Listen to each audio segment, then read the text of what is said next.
Hello everybody, welcome to the Warditv Christmas Invitational Group D. Been a bit of a, I feel like I start every stream like this at the minute, but it's been a bit of a chaotic morning. Because Ellie still has got a bad leg, and we woke up late, and because she's had a bad leg, and then people were coming over, so she's been excitable on a bad leg, and it's just been in the morning, so I'll welcome you to today's stream as one of the most underprepared streamers I've ever done.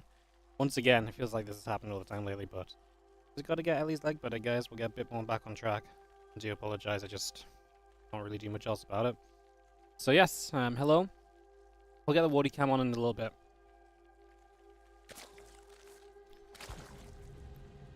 For now, let's just jump in, find a camera. Who are we going to watch? Rex. You are a dedicated observer now, Rex. Thank you. And let's see how things pan out.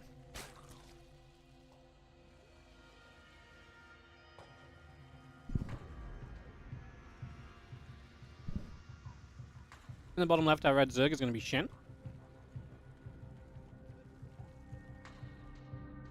In the top right, we have Lambo for some ZVZ to start the day. Should be fairly fun, actually. This is a fun group. Shin, Lambo, Skillous, and Gumiho. I feel like anyone can really advance.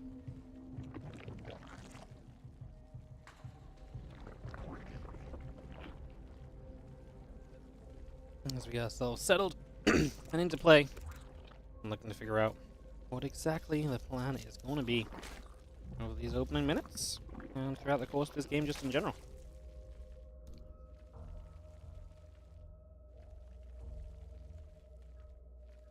ZVZ always such an aggressive matchup between these guys.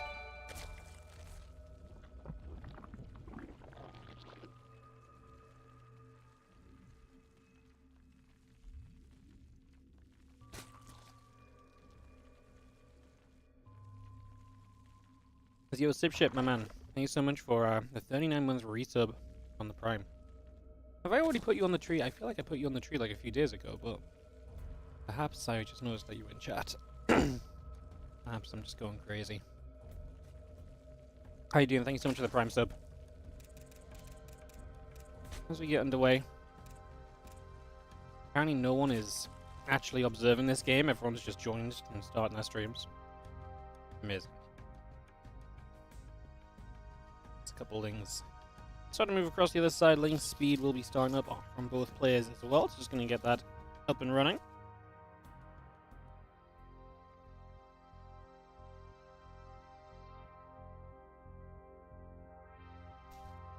Get that Ling speed up and operational.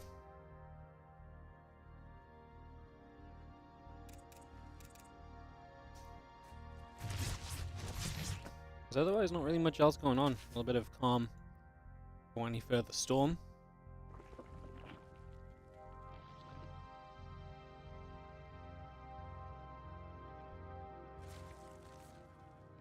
I'm just going to move about over here a little bit as well. Also just on a little bit of a journey.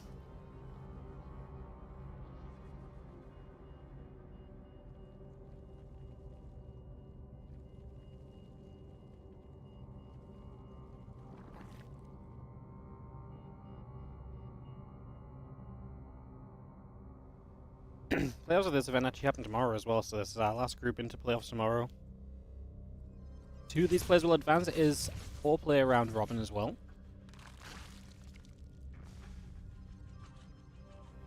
I think always worth mentioning, as our few Lings will chase another couple of Lings for a moment or two.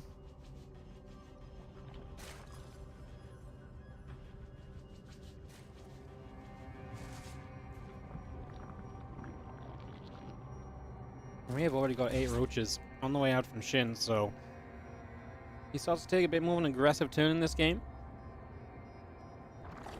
And that's set up right now. And away we are going to go into this push. I mean, a couple of Banes moving in from Lambo. He's got his own roaches starting to produce here, just they are not ready yet. So this is a question of can he get those up and ready to go in time?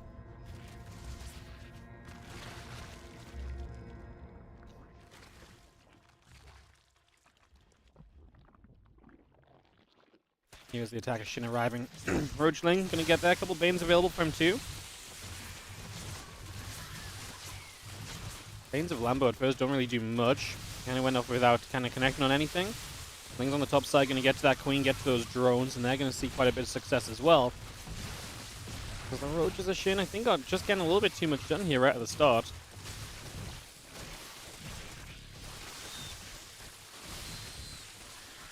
And drones will pull forward. That's too much damage taken, right? The problem for Lambo is that he doesn't really have an army coming up that's, I guess, with the Spine Crawler. Okay, actually, maybe. Because he actually has an okay drone count. He needs to defend this third hatchery. He can't lose that. He's not in a position to lose the third hatch and kind of recover from that. So the Lings of his show up a little bit. Obviously, his Roaches are being threatened to be surrounded, but he can get rid of every Roach of his opponent. Then it's just Roaches versus Lings, and that's a very playable scenario, to be honest. Lings still chasing Roaches, backing it up. Just gotta save this hatchery at the end of the day. Shin is still making units, so you are okay if you keep your third base alive. And right now, Lambo is just about keeping that third base alive. He's just about doing what he needs to at the start of this series to not die, to give us a little bit more fight. Which is exciting. Lambo showing up and not falling too easily here in the early moments. The hatchery now does go down, unfortunately, but I mean, Shin had to commit a bit more for it, but now Shin's already droning.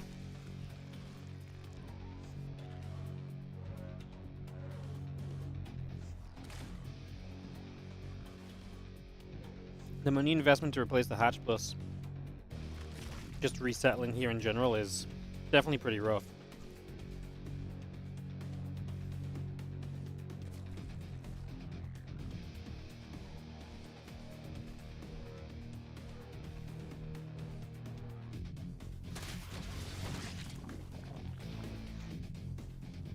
Lambo will try and hold on to the re-expand, but you can see Shin's lead definitely developing at this point.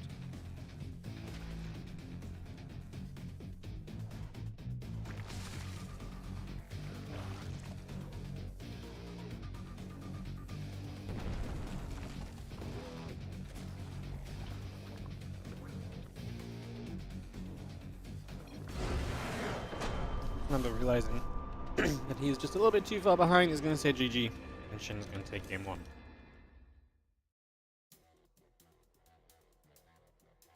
Alright. Hello, everybody. How are we doing? Apologies for being all over the place. Ellie's here. Oh, drooling everywhere, apparently. God damn it, Ellie. I'm going to say hi to the stream quickly, babes. Yeah.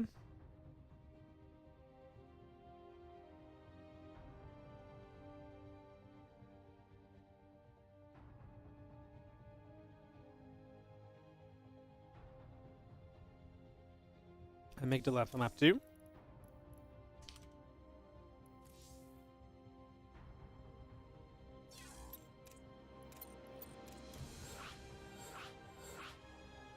Get that hosted, we'll get this ready to go.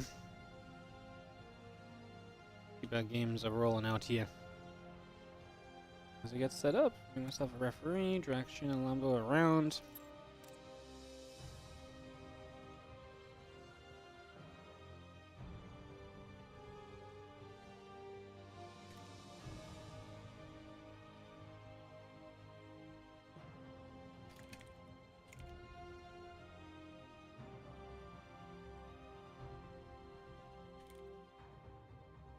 Beautiful dog. Yeah, she's very cute. I felt so bad for her last week or so that she's had a bad leg. What's wrong with her leg? So she went to we went away for the weekend. She went to daycare. We think she just played too much at daycare, and when she came home, she was a little bit stiff and sore, just because like she'd over-exercised. But then we think when she's jumped onto the bed a day or two after, and she's still a little bit sore. She's like pulled a muscle or something in her leg, and now she's really struggling to. Well, she's up and down the stairs now, as you can see, because she gets here. But yeah, she basically she's just a bit sensitive, like standing up and like jumping up especially.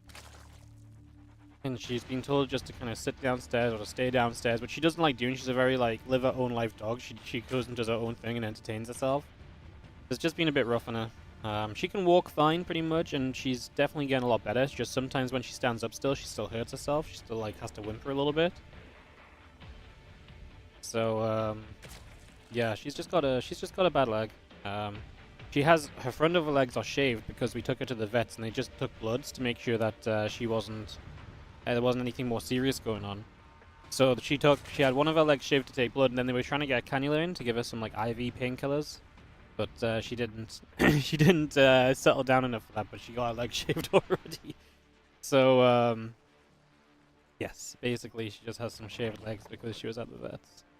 And she basically just has, as far as we know, she's just got a pulled muscle, and it's been about a week now.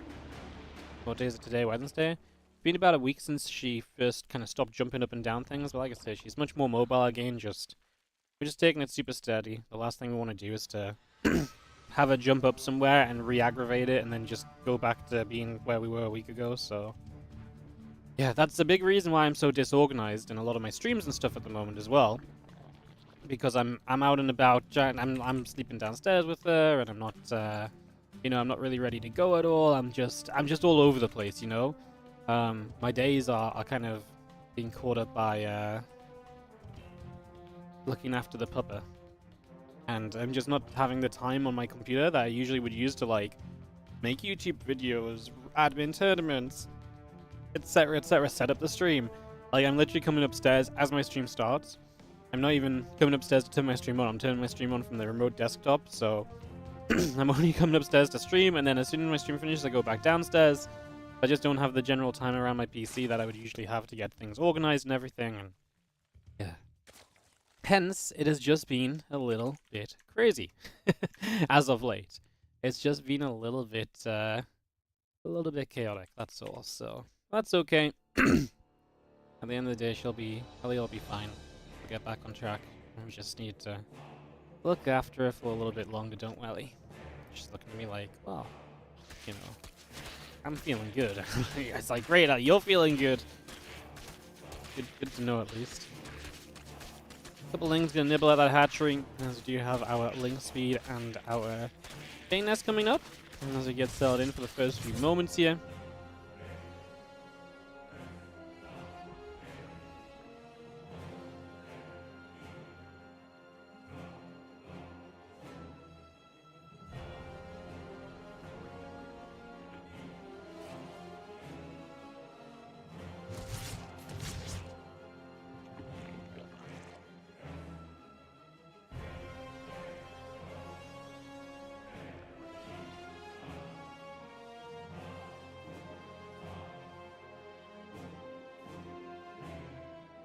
Just gonna be seeing a couple of things continue to move around a little bit.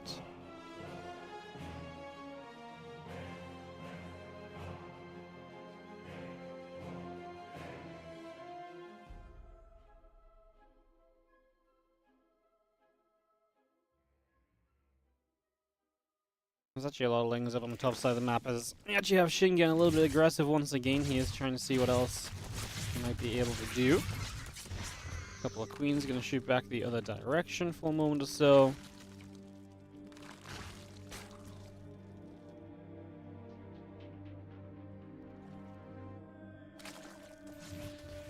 And queen's still just gathering here. As do have the Banes of Lambo able to, for the most part, it seems, keep this back.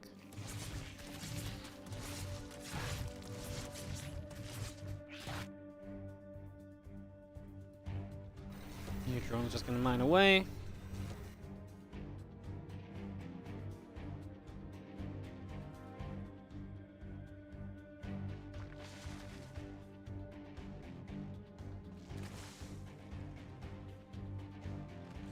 As we settle, and this game just seemed to have a few moments of just calm. We got a little bit of Ling Bane moving about here. As we get ready and going, we're just going to see Lambo coming on the aggressive side of the map himself rather than just having to be the defender constantly. So Lambo able to take a step up right away. A couple of Banes coming in from the left-hand side too. With Bane's coming about, taking some damage. Notice the Ling's coming over. The Queen and the Roach is going to be there. Those Bane's getting shut down, so Lambo not able to do much with those, unfortunately. Not ideal. There's more shots coming about still, so a little bit more damage being done.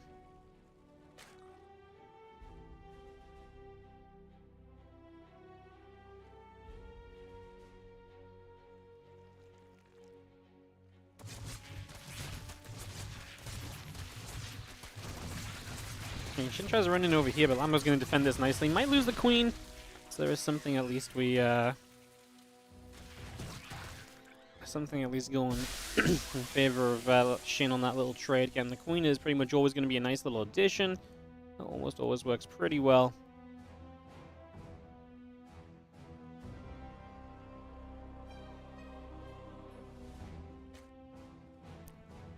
Just have 7 Roaches still building up here from Shin too, so just going to get those on the way out. So Roaches coming up, Overlord's coming in. And then we settle ourselves down across the board here. Yo, thank you so much, Rainan, for the 2 real. I believe it's a real. Is that the Brazilian currency? Thank you so much for the support, mate. Appreciate it. Thank you very much. Supporting the stream today. As our couple of Lings continue to move across, I'm just going to come about here for a little bit. Just going to, like I was saying, keep it moving, see where we can get to, see what we can get going for ourselves initially. There's a lot of Roaches and a few Ravages coming across as well as we look to see where this might head. Roaches and Lings make their way up through the top. It's a lot of units. Lambo has a lot more drones. Definitely kind of looking more towards the idea of like, hey, look, I'm gonna be a, I'm gonna be the player who's kind of trying to play the economy game right now, where you're trying to be the player that's going to attack me. So that seems to be the difference between the two. At this point, as we see some corrosive bars dropping down, Roach Ravage is going to sit there. Roach is going to take some shots. The spines in the back will help a lot as well. I think this is going to be a defense from Lambo, as he is going to hold a massive worker count advantage if he lives through this, which so far is absolutely happening. He's going to pull a few drones. Honestly, Lambo just step back. I guess he can't step back because he's going to lose the hatchery if he does. No, is Lambo actually in trouble? I thought he was okay here, but obviously the spines are struggling to really be part of the fight, because they're just so far back. There was a moment where Shin was attacking into the spines. That part was obviously very good. Lambo's going to lose his hatchery. The drones are going to pull. Some Broodlings are there. I mean, this... Honestly, the spines were just too far back. If the spines were any closer forward, this would have been a hold, absolutely. Now you've got to rebuild a third hatch, and even with it, I mean, obviously your drone advantage disappears because you don't have a hatchery to mine from. Ah, that's kind of devastating, no? That is a little bit devastating, I feel like, as Overlords and our Roaches keep on moving about.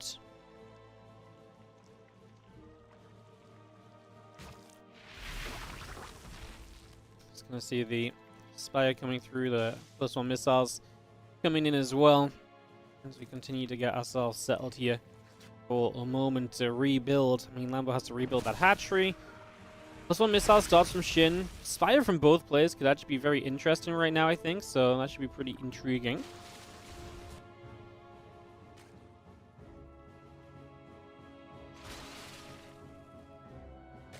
+1 missiles, Roach speed building. The Queen gonna hit the Overseer just a little bit.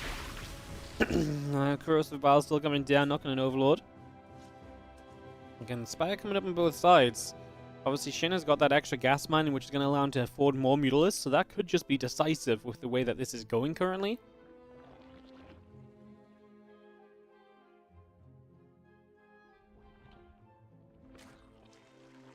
Feeling's going to run up. Hatchery will start to take some damage as Lambo gets to the other side. Lambo is in this moment where he's got Roach speed and he's got the +1 missiles. He might be able to force a better fight. I do not hate Lambo being here at all. In fact, I'm very happy Lambo's here. I think he can take advantage. Lings across the map going to do some damage too. Corrosive Bile's not doing too much. Is this just going to be? Is this going to be one of those ZVZ defenses where it's just Roach Ravager versus Roach Ravager? Does get to that stage where a defense can just be made? Kind of feels like that might be the case right here. As Lings and our Roaches continue to trade. I mean, Lambo might get cleaned up. He still has a slight worker lead. I mean, 8 mutas on the way though from Shin. Lambo has no response to that apart from potentially making mutas of his own. He does have the Spire still alive, so that is still a possibility that can happen.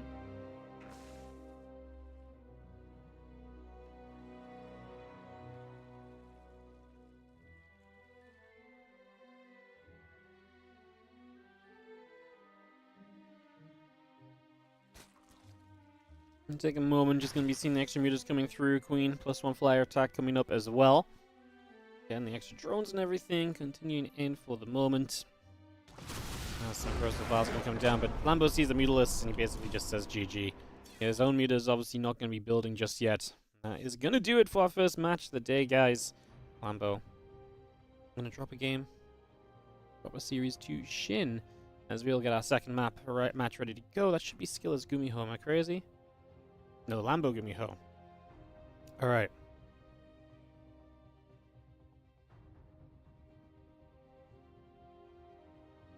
So we'll get Lambo and Gumiho started here in a couple of moments.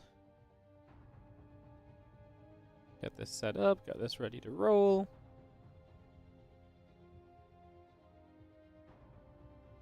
And we will kick this off.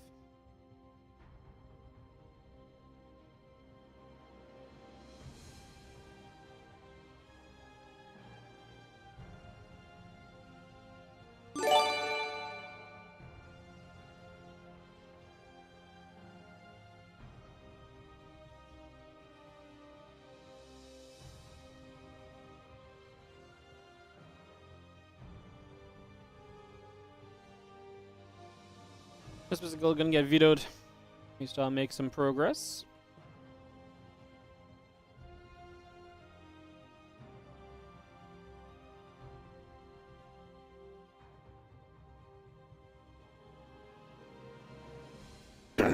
Take a moment or two.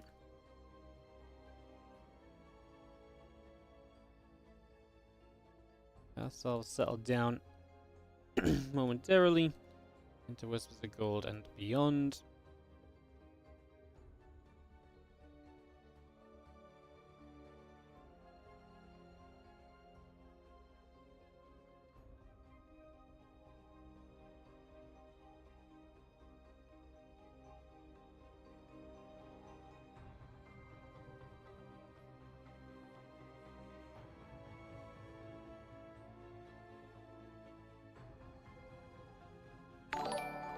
Oh, so Francisco also dropping the 2 real. Thank you so much for the donations, guys. Appreciate the support. Thank you very much.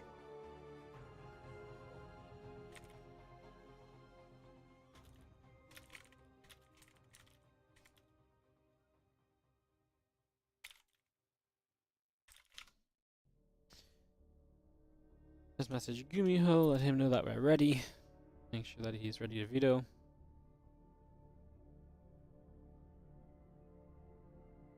Start it up.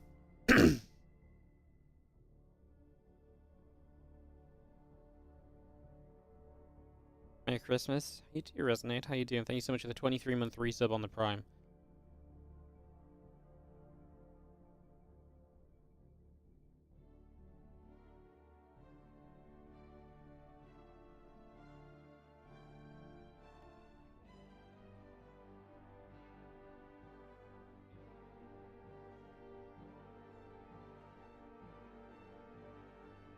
Alright, video should come through in a moment. I'm going to start trying to get people back on the tree as well. Try and get organized. Trying to find my pen. It's a good benefit.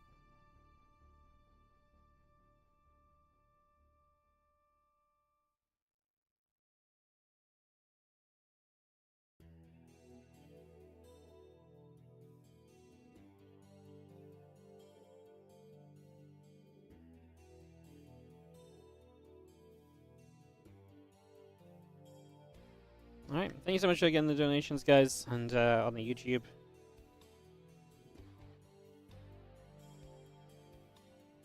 We are just waiting for Gumiho to veto. They might be vetoing in private as well as a possibility. But I have shot Gumiho a message. Shouldn't be too long. We can get into that ZVT, get that ready to go. Perfect.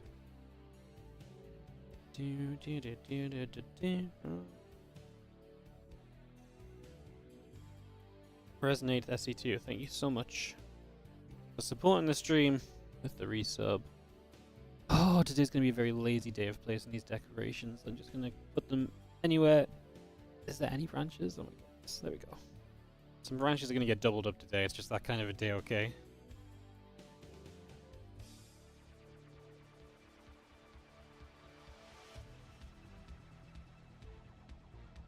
Okay.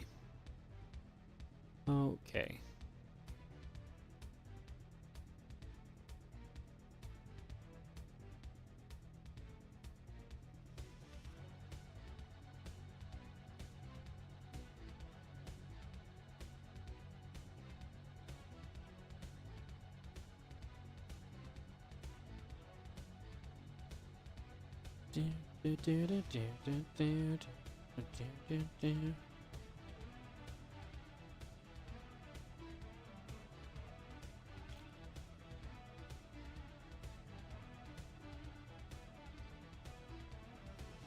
Oh, cool. Gumiho has just returned. Perfect.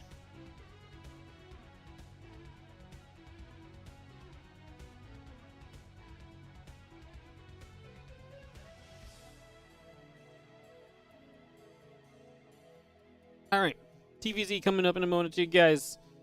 Games continue. No more GSL. We don't know until they actually announce anything about Starcraft 2.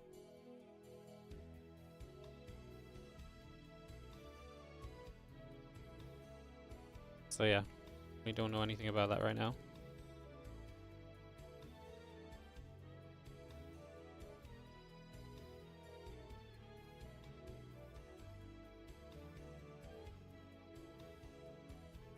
What I can promise you guys is that we are absolutely dedicated to continue to provide StarCraft 2 content. So, if you would like to see some StarCraft 2 content in the future, I can promise you we will do our absolute best as Warditv. There is a world, obviously, where I think even we can do bigger stuff. If there's no official circuit, we might actually be able to find some sponsors and work with people. We're never going to be able to run a circuit, right? But we will do our absolute best and do everything in our power to make as much StarCraft 2 happen as possible, basically. So, yeah.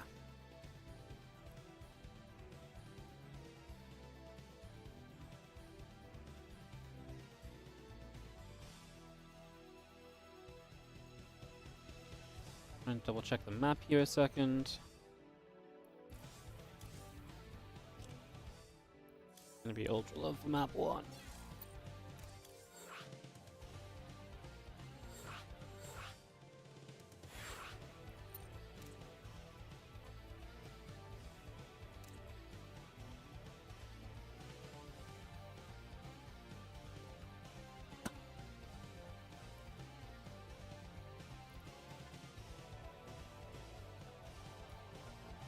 Alright. Everyone here? I think so. Go GLHF. Ready, cool. Let's go straight in game. We're not messing around today, guys. We're just gonna go game. StarCraft 2 non-stop is the plan. That is what we are doing.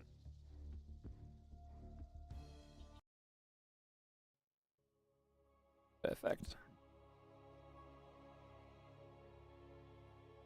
Alright, we're gonna go into Ultra Love. Let's say just a moment or two here, get this started up. Kick off into game number 1 of this best of 3. As we're going to start in the bottom left-hand corner of the map with our blue Zerg player. This is Lambo.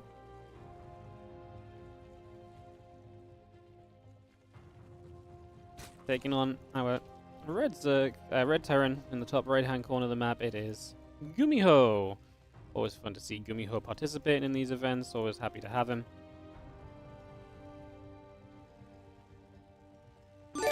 Yeah, always happy to see Gumiho in our tournaments.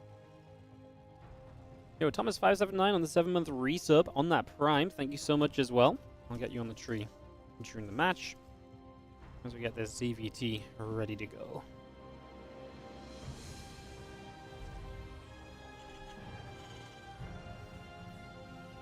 Alright, I'll get you guys set up. Again, thank you so much for joining us. It's a pleasure to be here.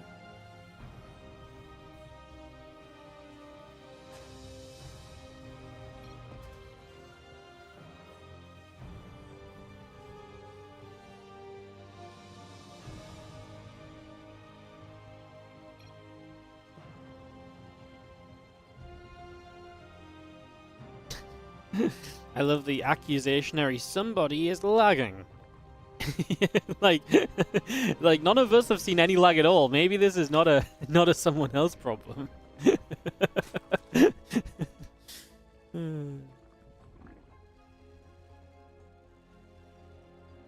Mainly go.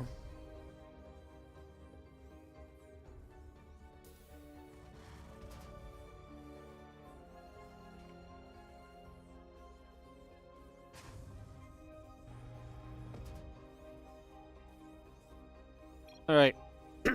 Get set up. We get going here. Lambo's Overlord Scout. We'll see the 2 racks Reaper setup that Gumiho is aiming toward for the moment. So that is going to be the 2 racks spotted. I mean, Lambo sees it now. Just got to figure out a micro against it.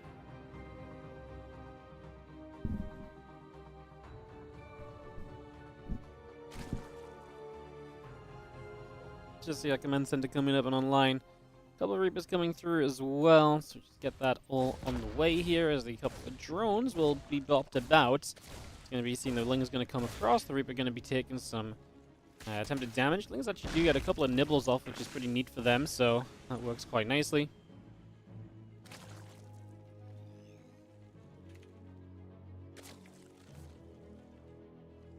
Queens just gather at the front, continue to get set for the moment. So again, bringing that through, getting that going. Just going to be seeing our command center, our link speed continue to come up as well here. Bringing up as much as possible for a moment or two. We're seeing our Reaper's going to move about. Queen's going to be there to hit those Reapers a little bit as well. So getting some damage dealt.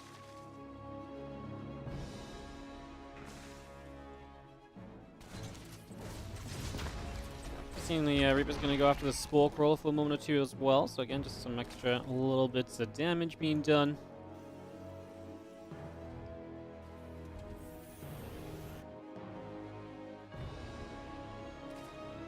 Again, just little things so far as we set up here at the moment. And yeah, just going to be seeing a stim pack and a couple of Hellions. In the end, the Reaper pressure is not too much. We don't really overcommit to that or anything. Going to be pretty chilled out even. Just a very chilled out time in general, I would say. Everything is looking pretty cozy across the board. As our Zerglings will move around down to the bottom. Starport, Reactor, Command Center, Hellions, and the stim pack will continue to build up as well. So we just continue to bring all that through. Again, now a couple of Queens coming through from Lambo as well. So again, those Queens coming out and about. Yeah, with some Hellions on the map, obviously you've got to be very cautious of those. You do have that pressure available as Gumiho, and Lambo does not want to give that up too easily. Lambo is taking a third hatch to the left-hand side, so that is on the way up. It's important to note as well.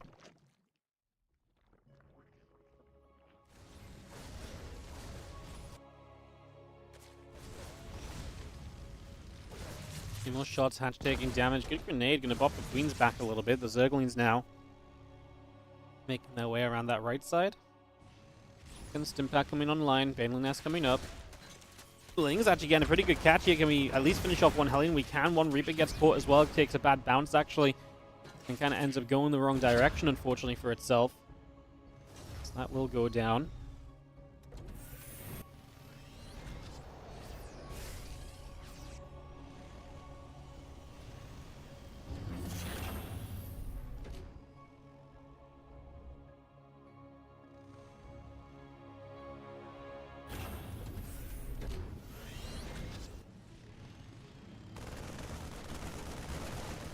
He's going to get there. Overlord going to take some damage, so a few shots coming about. We're just going to have ourselves, the Queen's going to come over as well. Hellions and Marines together, going to be firing it up. And the Queen's take some damage. Banes are going to wander forward.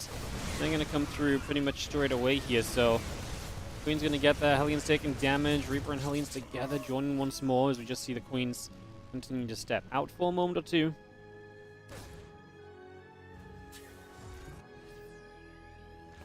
And there's that melee upgrade on the way out. Drones will be brought into play as well, so drones coming up, melee upgrade building. I think these Marines going to go after that Overlord, so the Overlord now taking some damages.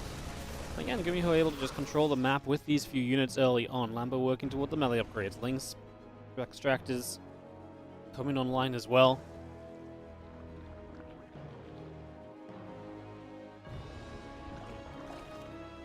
And the rest of the Queens joined up here as the Marines, the Reapers, continue to come about.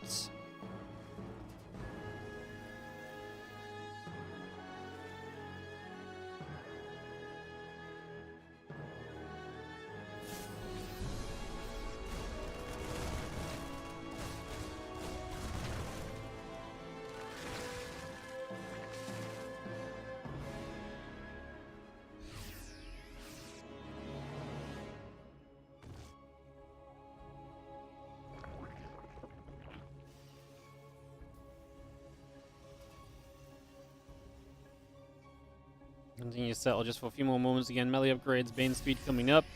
We have that all underway, and just going to be seeing the Marines coming through for a couple of creep tumors already, so damage being done there as well.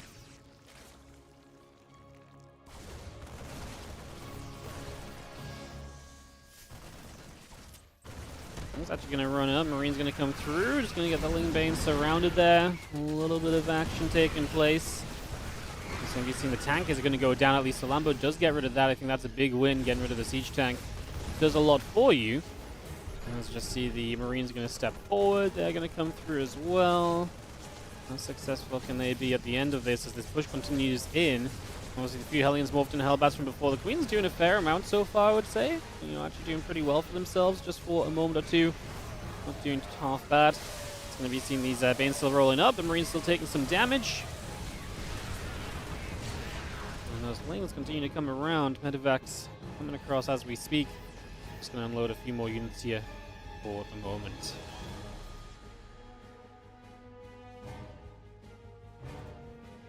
Lambo's not going to fall just yet, but his numbers are not looking great. 116 to the 122 supply. Not exactly an ideal scenario. Ling Bane Queen. Marines in the medevac. Hanging about to figure out what our next part of the plan is going to be as well.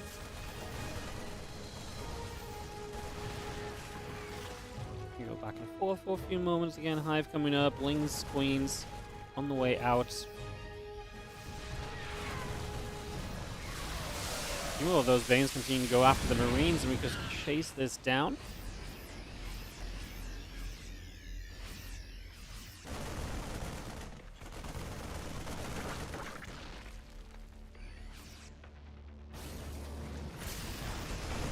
Queen's going to shoot again. Couple Queens going to take some damage. We are going to see the creep team going down too. We get ourselves in position here to, again, keep pressuring this hatchery. Lambo going to try and come in with the Lings from the right-hand side as well. Hydra's trying to get through.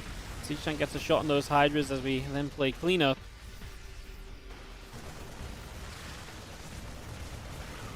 You're going to see Gumiho really standing there. The Bane's getting very close, actually connecting a little bit. Not really getting kills. We still had the lift off before it got too serious. As the Lings and the Hydras continue to come about.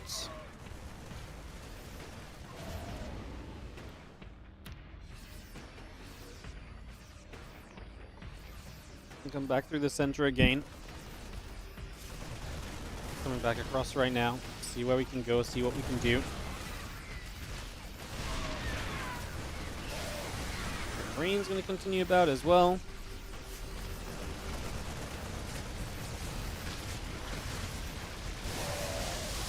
Going to be seeing the Queens, the Banes, the Lings. Again, everything continue to move about here just for a moment or two. The cold Banes still crashing forwards. Lambo got to Vipers and he will abduct in the Liberator. Doesn't quite get the kill on that though, which is frustrating because now you're going to have to most likely do something and get a second kill on it. Again, the Queens, Lings, Banes, and Hydras all gathered together right now. You just have Hydras really going at this. The Marines going to try and go for the Viper here as well.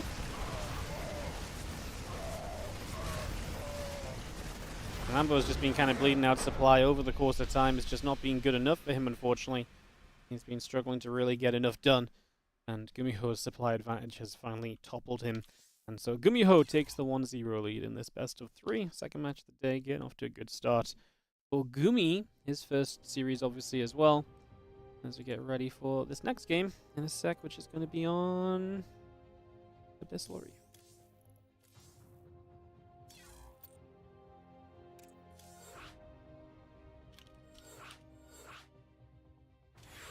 Yo, thank you so much, Thomas579, for the resub. Welcome to the tree.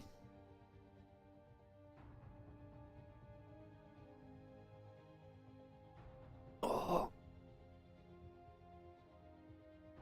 beautiful. Go, GLHF gets called. Let me just swap the players around here quickly. Should be good to go. As we continue our Warditv Christmas Invitational action right now. Yeah, thank you for joining us, guys. Good to see you all. GLHF called, actually, from Gumiho. Perfect, let's do this.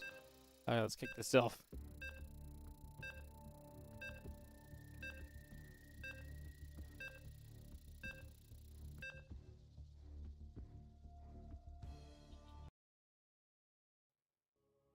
Countdown is going to start here for Abyssal Reef, guys. Just going to get this straight underway.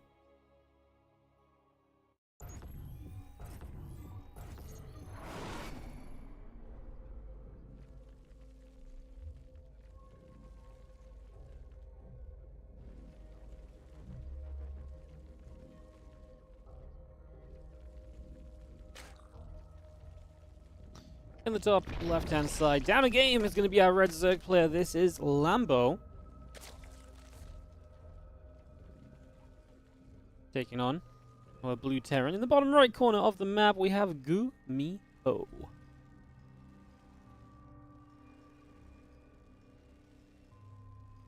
Game 2 of our series as we get set up, we get rolling.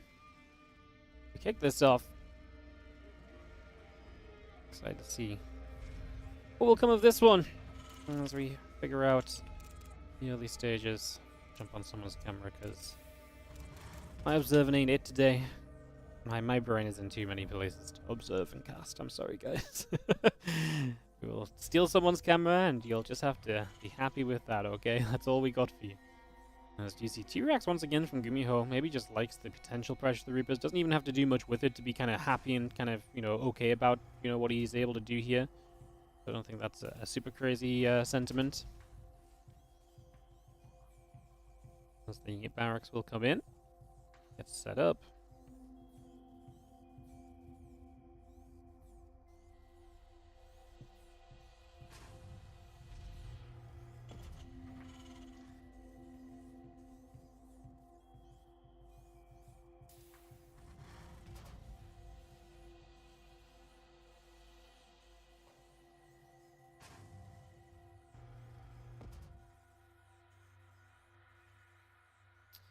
So we're just going to come about, just going to go moving for a couple moments. Going to be seeing a mule dropping down as well. Let me take a moment or two.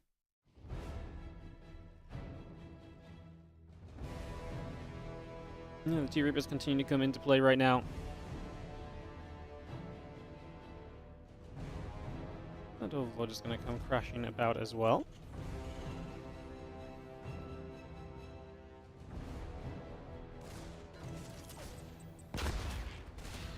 If we're going to shoot, Lings will take some damage.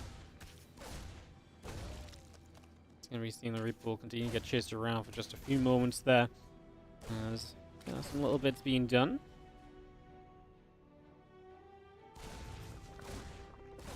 Oh, big scary rock in the sky gonna block our view. Oh my goodness, that was terrifying for everyone involved. I'm sure that was actually kind of wild.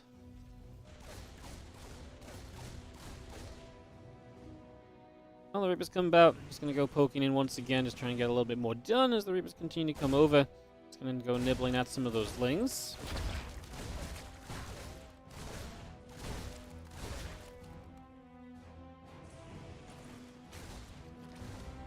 We've seen our Queens coming over as well, so continue to settle here. As you have the Hatch will take a little bit more damage.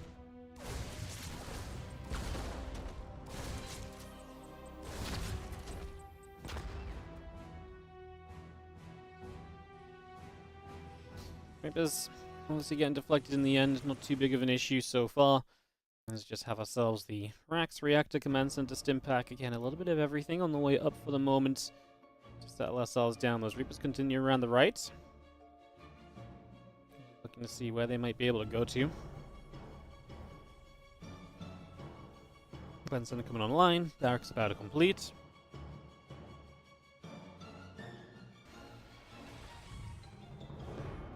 Ling speed still about to finish. A couple Ovies and a Queen coming in. Means they're just going to be hitting against the rock, so again, just get a little bit more damage done.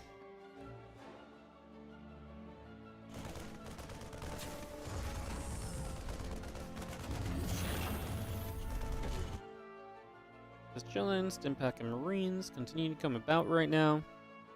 All that coming through here currently as the Marines will get back onto some rocks.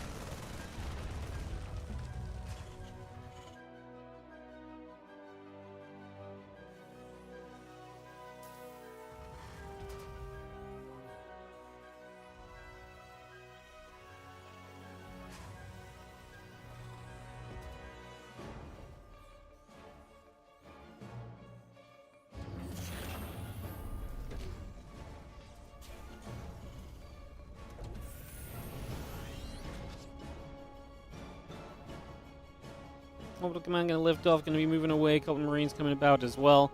It's going to take a few moments. Just again, going to have that Bane Nest coming through, the Hatchery and the Lair coming up, the drones and the Overlord in production as well. Here for now. Again, that Orbital Command going to move over. It's going to land into position onto the center. So just going to get that straight in place. Should help quite a bit.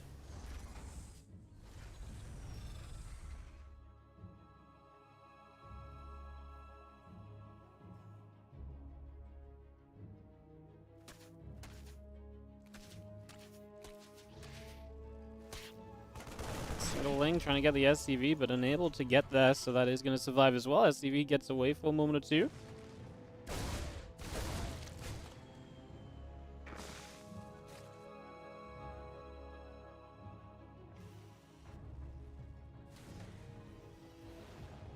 Plus one attack upgrade on the way out right now.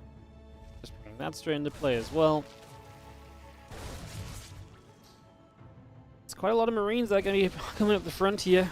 You can see the Reaper's going to fire up. The Queens will take some damage, so shots being done.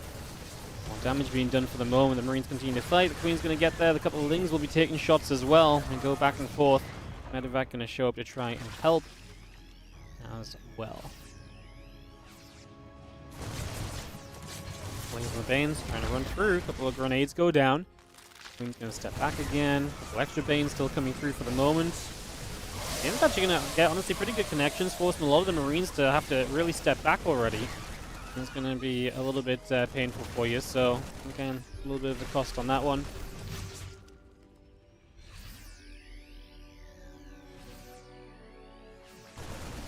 Spore Crawler at the front actually now going to get jumped onto. That is going to go down, so the Spore Crawler will fall already. Just going to be seeing the Queen's going to continue to gather together as well.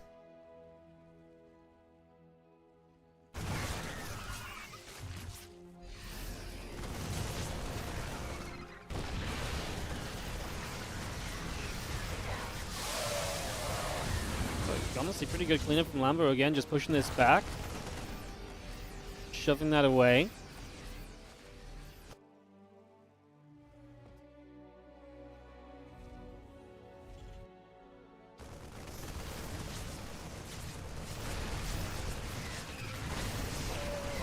Queen's coming through, Queen goes down, a couple of Lings still getting shot at as well. Let's just have ourselves the melee upgrades continuing by. Plus one armor coming up, liberating Siege Tank coming through also. Still stepping up the front for the moment.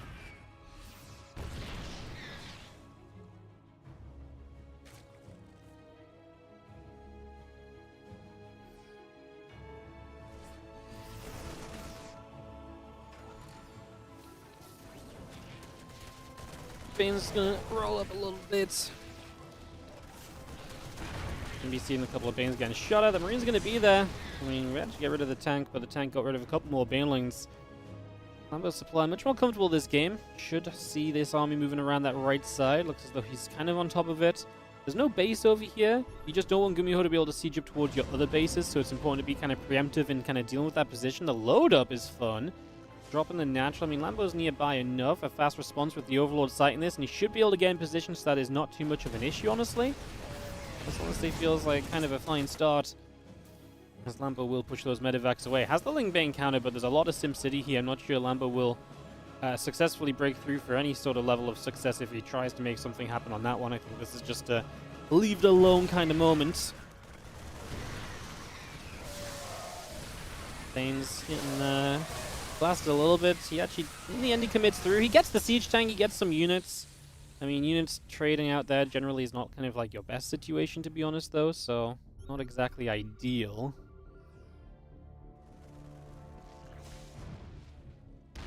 Not exactly ideal. As our 2-2 upgrades continuing up. Plus one vehicle weapons is on the way in as we speak. And we've seen the Lane Bane continues to come around as Marines are going to get jumped on a little bit. The Bane's going to roll forward as well. Medevacs very much so just up in the sky, loading back up and getting reset a little bit. As CC lifts off, going to move across to the 6 o'clock position. So our 4th base will be established. Another CC starting from Gumiho as he continues to settle into this very comfortably for now. Going to see those Lings continue to nibble up on the rocks. A little bit of extra damage being dealt. Again, our 2-2 upgrades continue through on the side of Gumi.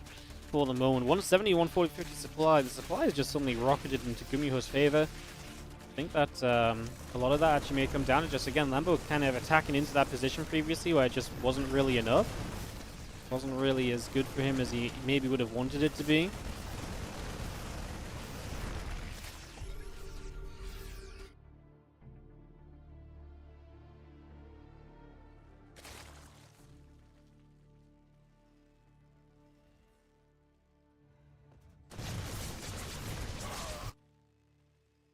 Gonna be having our 2-2 upgrades, Liberators, Marines, all of that continuing through for the moment as we have the Ling Bane gonna run forward. Marine's gonna get chased away for a couple of moments there, so some damage gonna be dealt. Again, the Marine's gonna get through. The couple of Overlords will begin to go down.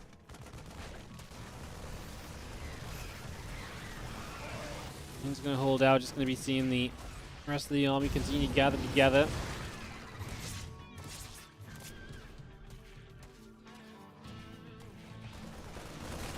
Marines is going to get jumped on as well as they take an opportunity to deal some more damage. So again, shots coming out across the board at the moment. It's going to be seeing the Marines going to lose their medevacs. They'll be stranded up there. A few SCVs went down. Lambo good on the counter attack. Absolutely essential at this point in time. A few Banes do get through as we need to play cleanup.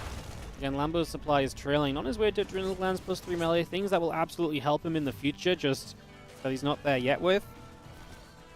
Slings come back around again. Gonna try and see where else we can go to.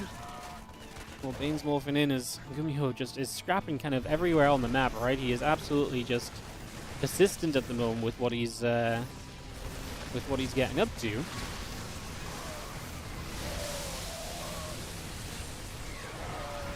We've seen a couple more shots continue to come about for a moment then. It's going to be seeing our Queens getting blasted as well. Just seeing the Marine still stepping forward. Lambo is not going to have enough here. That's going to be GG. And it is going to be Gumiho to take game number 2 of this best of 3. So Gumiho gets off to a great start himself. As we're going to go Skillous versus Shin next. So we'll get that ready to go. This one should be West Central.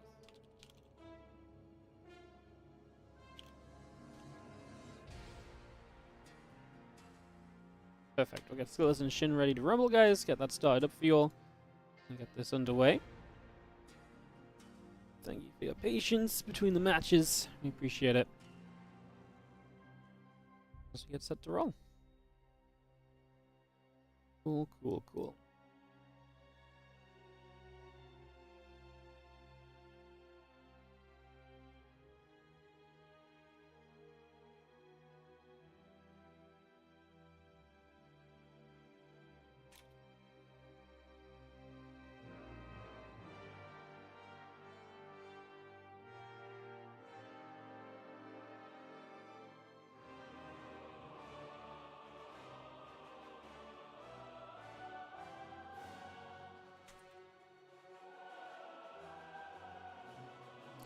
Alright, so we're gonna get some videos done, just getting some ads and stuff set up here and there.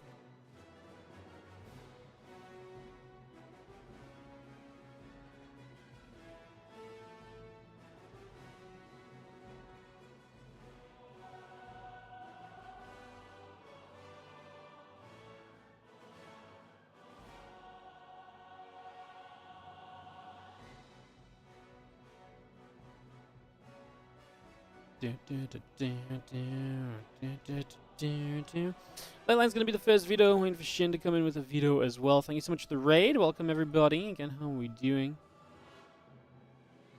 Hope you guys are having a fantastic day. We are going to be kicking off in just a few moments into Skillous versus Shin for some PvZ, which will be our halfway point of this group. Speeding along so far. I could do with a fast day, I'm not gonna lie, guys. I could absolutely do with a fast day. It's, life's hectic at the minute.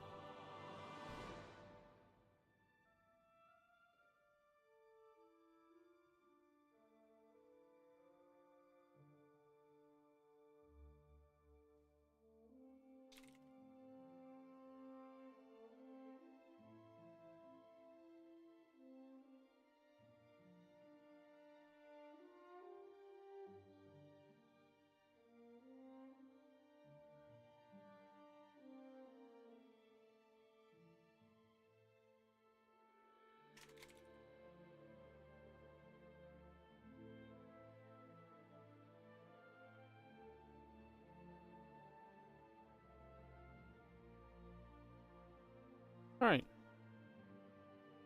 Getting back on track.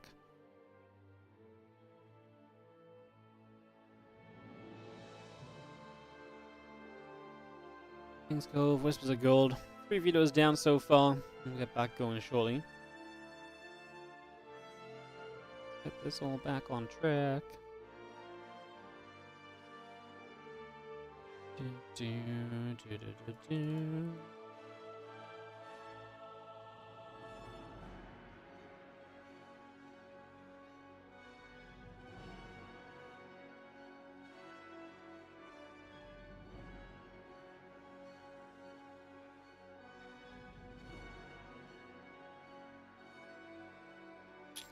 Amygdala, Neon Violet Square. Getting vetoed too. I'm just kind of excited for the ZVP. I think this should be a fairly interesting one. If this Reef gets vetoed, it's going to make it 6. So the vetoes are getting rounded out.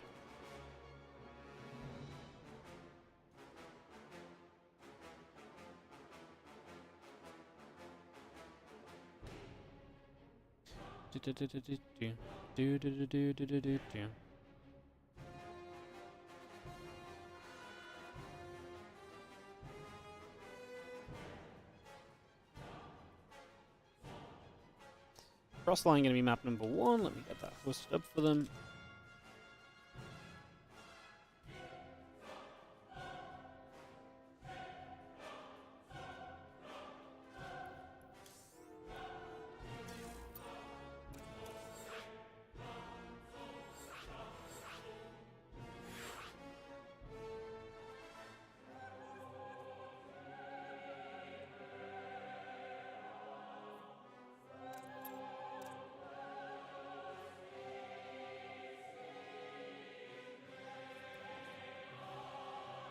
Okay, it's a couple moments and get underway properly, I think.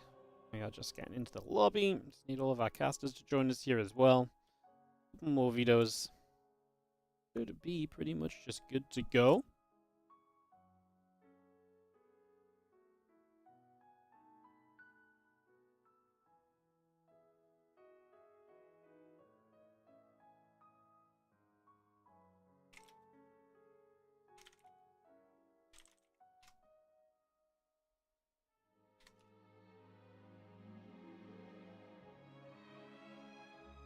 Beautiful.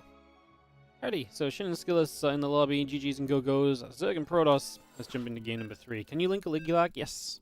You can actually link, if you've been in the chat long enough, if you've been part of the stream or following long enough, it's one or the other. It's actually set up that nothing should ban you if you link things. So, yeah, if you've been a long-time member of the channel, you pretty much probably can just link what you want. Because we trust you. A pretty reasonable community here. When's the playoffs of this tournament? Tomorrow. If you do ever just get timed out by the bot for linking, then it's probably no issue. If you ever randomly got timed out, you could always just message me. We'll just sort it out. I'm never going to be upset for you guys linking things that are relevant to the stream and so on, though. Yeah, playoffs tomorrow.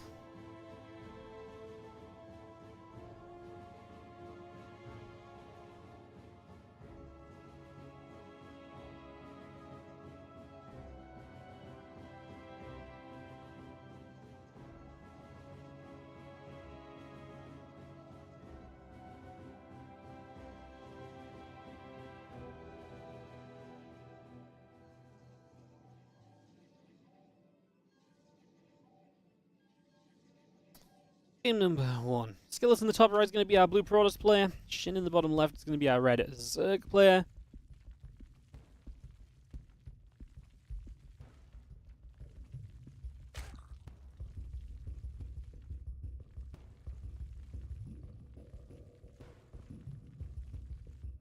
Overboard heading over to the right hand side as we get to move along in the early stages. And bring this straight across to the other side. So, yeah, Overlord just going to move over a little bit here for a couple of moments. Hatch gas and spawning pool continue to come into play.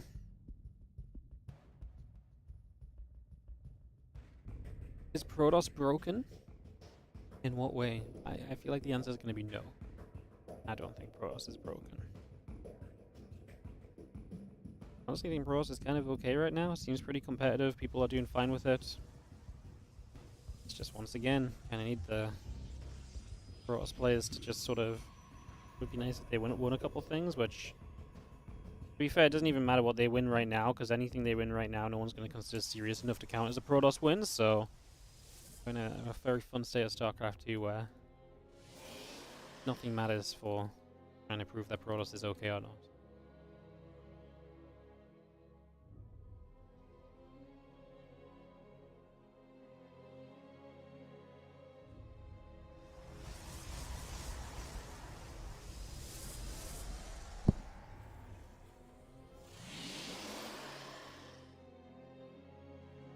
Things be coming up, Queen's on the way, drones are producing, we have our Overlord just gonna come about for a few moments. Flying through the natural.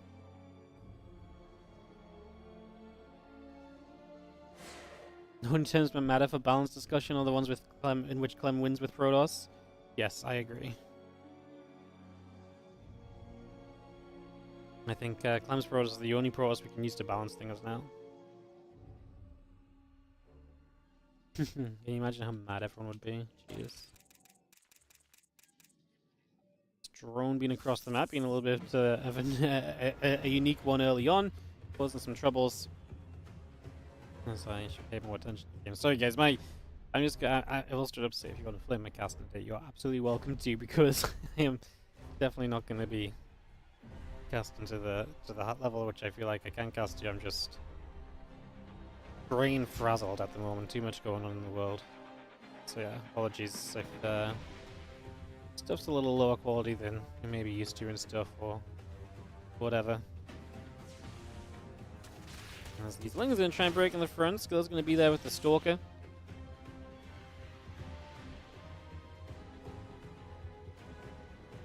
The Lings is going to continue moving over as well, and the Oracle coming by, a couple of probes are coming up as well. All of that coming through for the moment. How does the Ligulac work? His percentages are higher, but his rating is lower. It depends on who you play. So your percentages is just like your overall win rate percentage of versus a race, but your rating is based on playing other people. It's basically like an MMR. It's like an MMR that tracks professionally played games.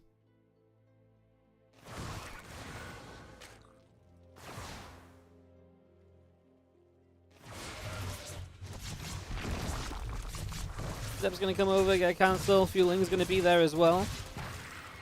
Just gonna be seeing our Twilight Council and our Forge coming online. Just gonna be seeing the Adept's gonna be there again to try and push those drones back a little bit, if at all possible here. Doing their best.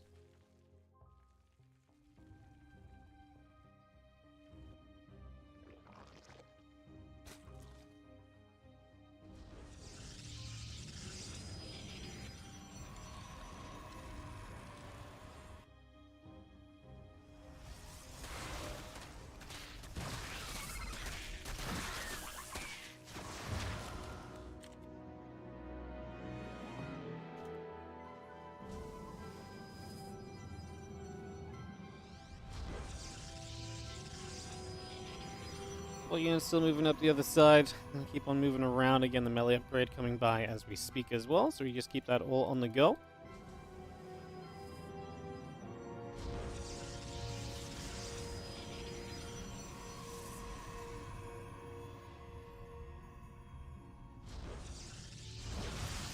These shots coming about. Ling's trying to run into that third base. Skillous has some pressure to the upper left-hand side as well. It's just going to be checking out with that to see if there's anything that he can do. This excitement moving along. Again, +1 attack, blink on the way up. A couple stalkers and gateways all coming online as we speak. So just bringing this into play.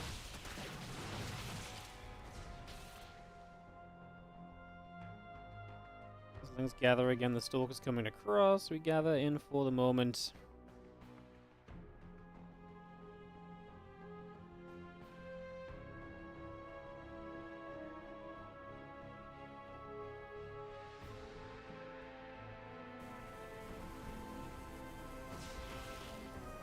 Have So the Oracles and Stalkers together just going to hit this hatchery a little bit and just going to get some damage done there. So a few shots coming about. Getting some damage done.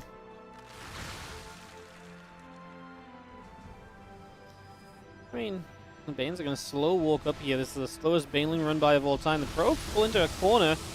The Banes are actually going to reach the probes, aren't they? Oh my goodness, they're actually going to get towards them. Holy. 10 probes go down.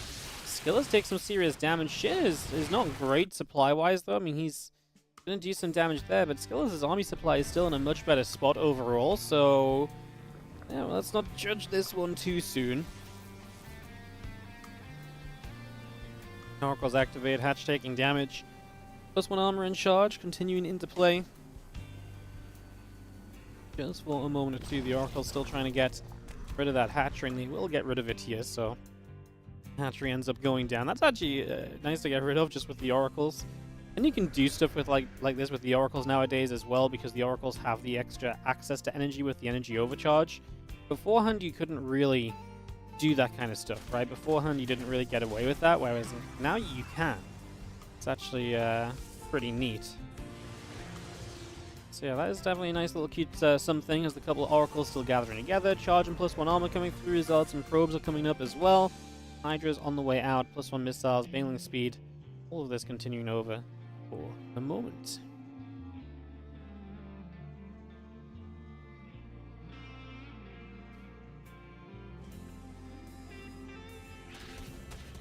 I think it's going to get a wrap around, and that Zealot is going to get taken out. Again, our Bane speed and our +1 missiles all continuing to come up here for a few moments. So we just get that on the way.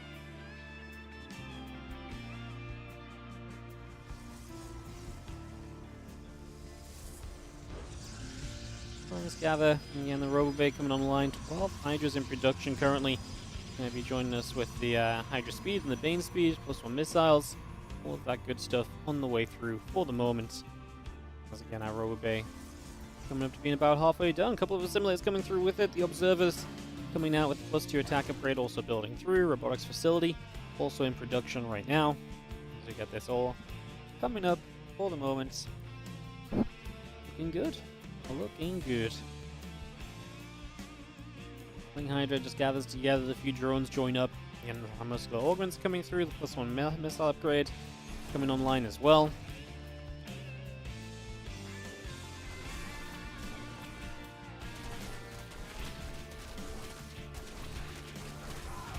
Zealot's going to try and run by. Skillous trying to stay active, as Shin definitely struggling now. Has not really built up the economy as much as you might like to see. Going to crash in once again, get quite a few probes with those Banelings, as the Zealots are going to get to the other side, hitting those Lings.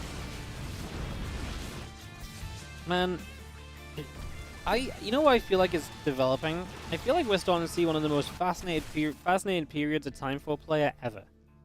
Which is that Shin was a guy that has absolutely dominated non-stop for the past 2 months. And all of a sudden, he is just not dominant anymore. Like, this is absolutely baffling to me, honestly. I find this absolutely baffling. Like, he was so good, and now he's... Maybe he still is so good. Maybe it's just that inconsistency of his style coming back to bite him here and there and catching up on him a little bit. But man, like, I feel like he's having a way worse time than he was having before. That was on his server preference as well, so Skillous, you know, feeling good going into game 2 with the 1-0 lead. His first match of the day starts off well for himself. Get El Dorado started up here for our next map, guys. So we'll just get that underway in a moment. Let's start it up.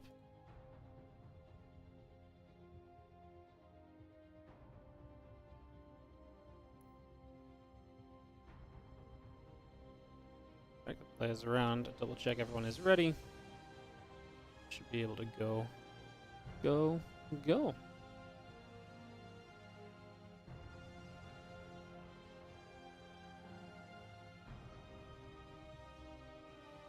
Ready, GG, go. Perfect, let's kick this off. Game number 2 coming at you right here and now, guys, in the Warditv Christmas Invitational Group D. Thank you for joining us today. If you're enjoying the stream, do hit the follow button, hit the like button on the YouTube as well. Subscribe to the channels, and we are going to go and bring you more Starcraft 2 all week long. We've got plenty lined up for you guys, so Lots going on. Gonna be fun.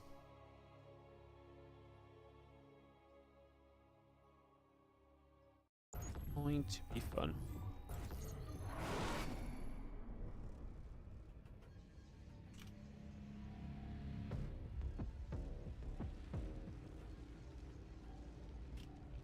In the bottom right-hand corner of the map, up the game is going to be our Red Pros player Skillous from Team Liquid. He is taking on the blue Zerg in the bottom left corner of the map from the Gaming Gladiators. It is Shin. As we get this ZVP up and ready to party.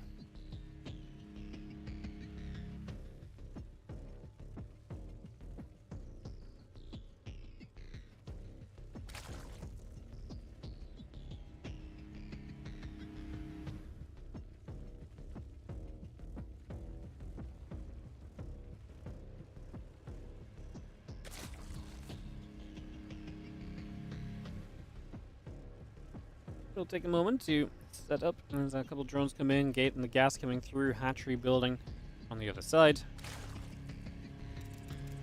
Initial probe's gonna go scan about for a couple of moments and just gonna try and be a little annoying for the first little while as well. Just gonna scout up, obviously block the natural hatchery location. Away we go from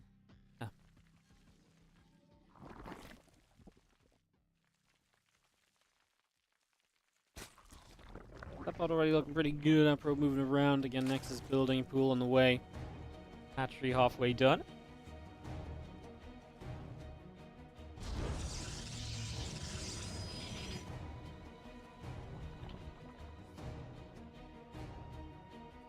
We'll keep adding that drone on as again, hatch castle and pool coming up. The next in the cyber core coming in on the other side.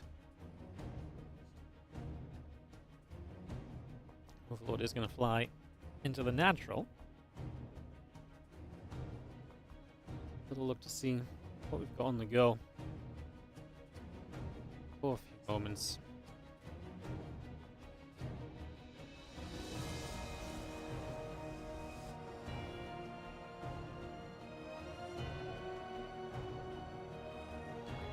Handling speed coming through. The Stargate is on its way.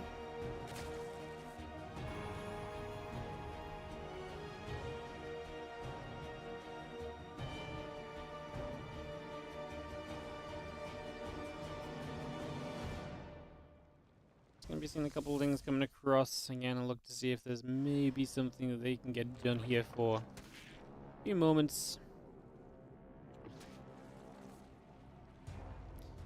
And our Stargate coming online.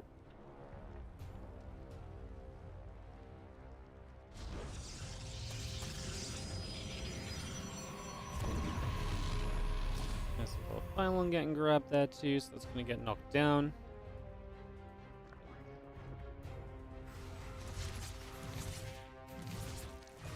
Scepter's gonna go for a single Zergling, so that's gonna be a catch.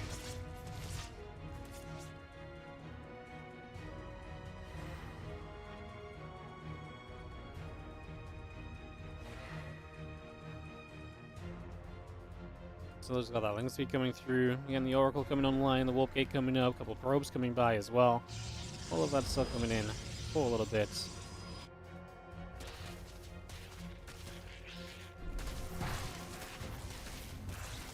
Toggle activate, Lings are going to be going down. Again, a couple of drones coming through.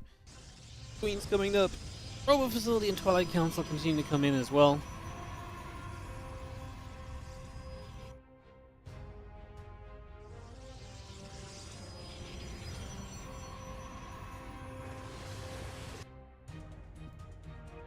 Again, those couple of simulators continue to come online. Twilight Council, Robo Facility, Gateway and the Nexus, all being added on.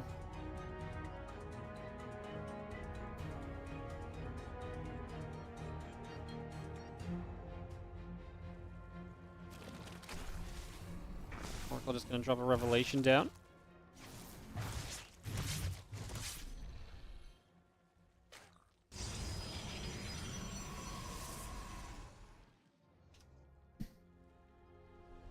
And Temple Archives coming about. The Gateway's coming up and online as well. Just going to keep that on the go here for the moment.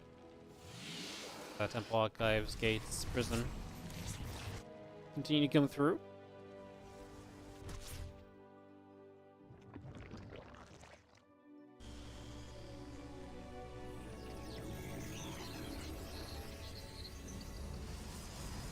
Temple Archives and the gateways all coming up. The Robo Facility just chrono boosting out the Prism as well.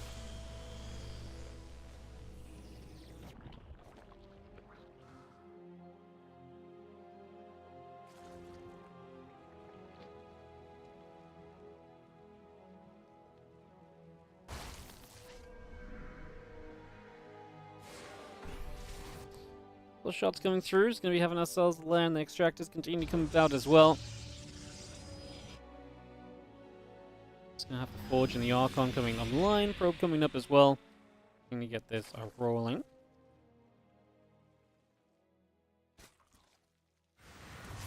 Just going to shoot a couple drones going down.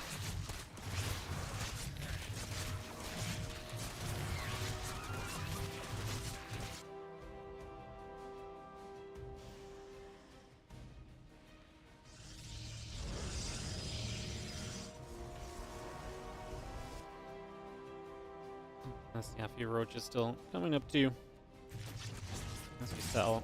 Just gonna be seeing the Archon drop coming in. The Prism goes down though! Oh no, the Archon's gonna have to recall. They should get out of there alive. Roach is not gonna be able to add enough DPS to change that just yet.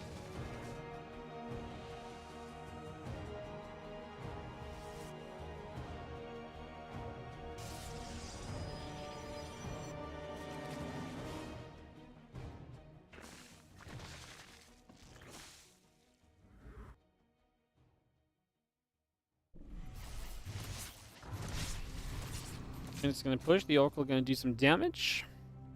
Once again.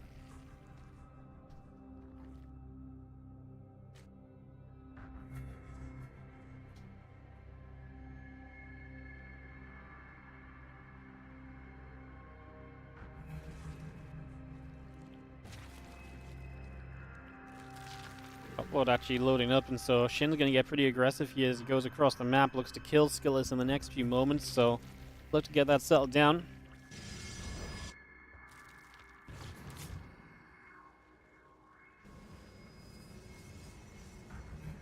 Archons, High Templars still gathering up.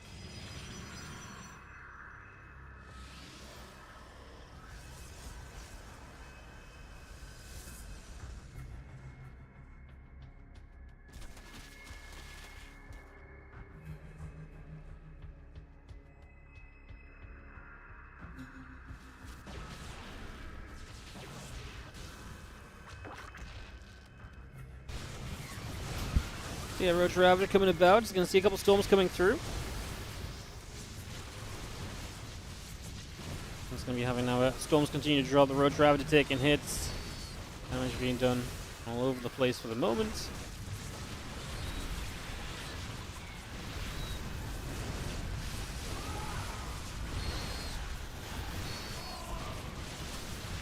This is looking pretty good for Shin supply-wise, but these Immortals going to be good to go, I think, in a moment. I mean, they're going to keep pushing damage out, and Shin supply, this is where it starts dropping more quickly.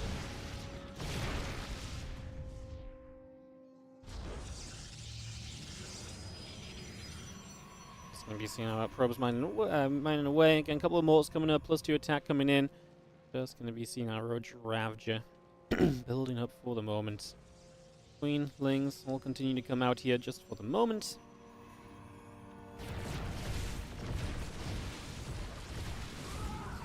One more is going to fire. Roach is going to be taking some shots. Zal's going to come charging through. Stalker's going to be there as well.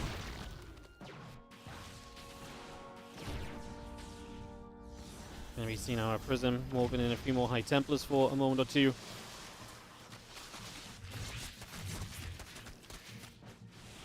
I think it's going to run up. Just going to be seeing the Zal's getting surrounded. So they're going to get cleaned up. I mean, Skillous basically counterattacking now, feeling confident that he can potentially get something done already. Definitely feeling pretty good there.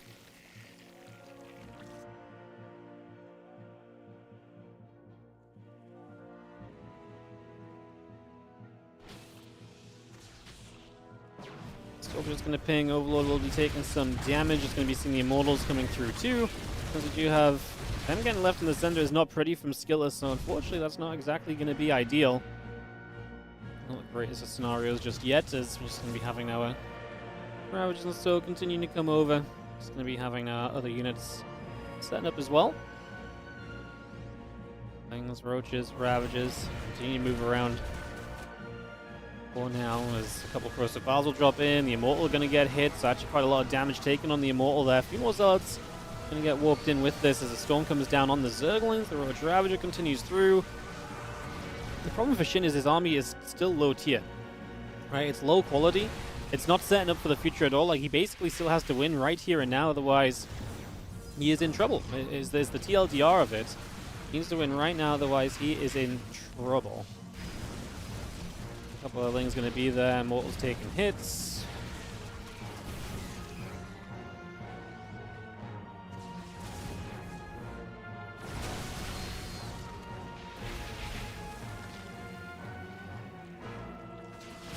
Couple more Storms coming out. Ravager still taking shots right there. And again, the other units gathering together. Roach Ravager still settling. A couple more corrosive vials coming through.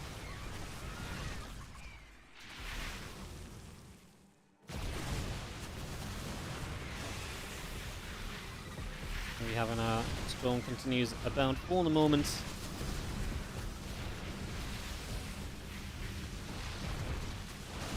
I mean, Storm after Storm is hitting hard. Skillous' supply is definitely a little bit on the lower side of life.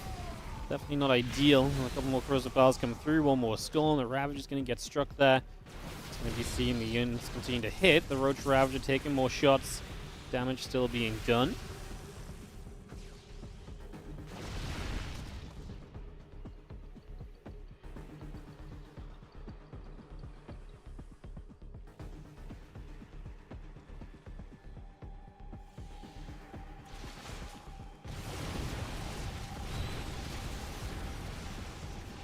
More corrosive vials, Roach Ravager still pushing up. It means, like I say, Shin definitely feels the pressure of getting something done here and now.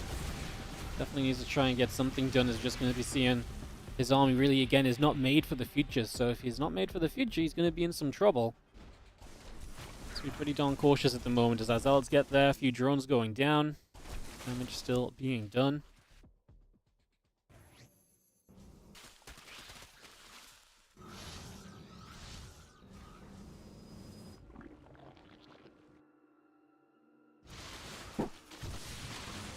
Let's see the Roaches taking, dealing some damage, some shots being delivered. It's going to be having a Storm or two once again coming about right here.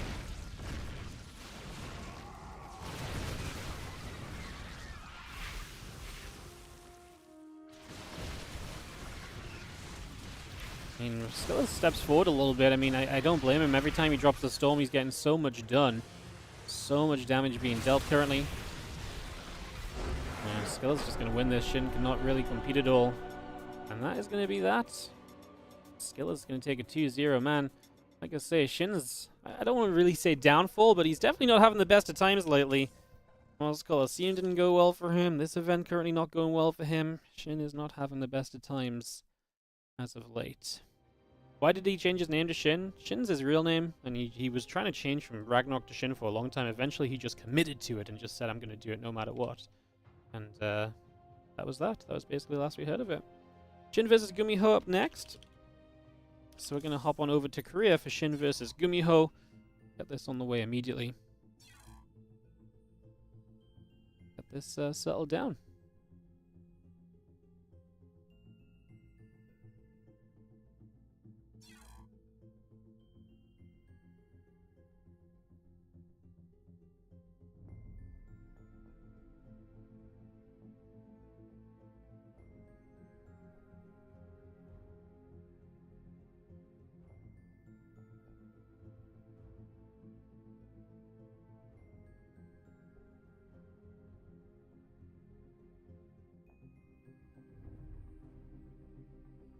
Again, some issues connecting to Korea.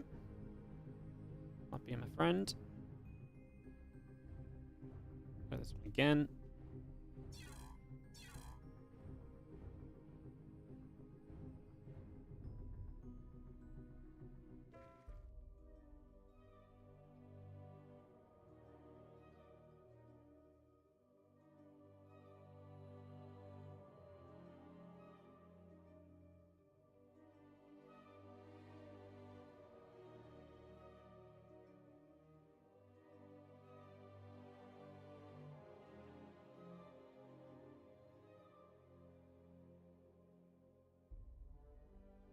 Alright.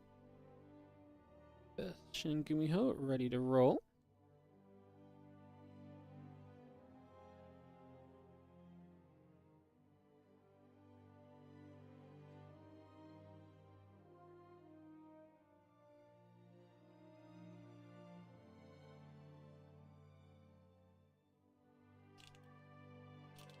Perfect. Videos are going to get underway, guys. We're going to get this started. Shin and Gumiho going to play some ZVT.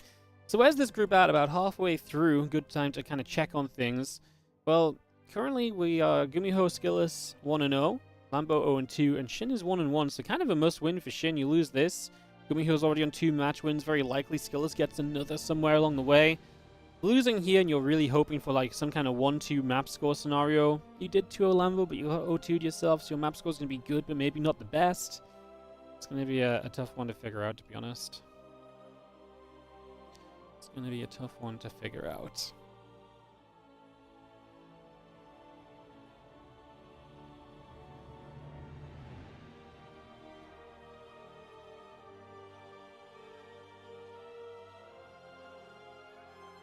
A couple of maps going through. A couple moments should be able to get underway.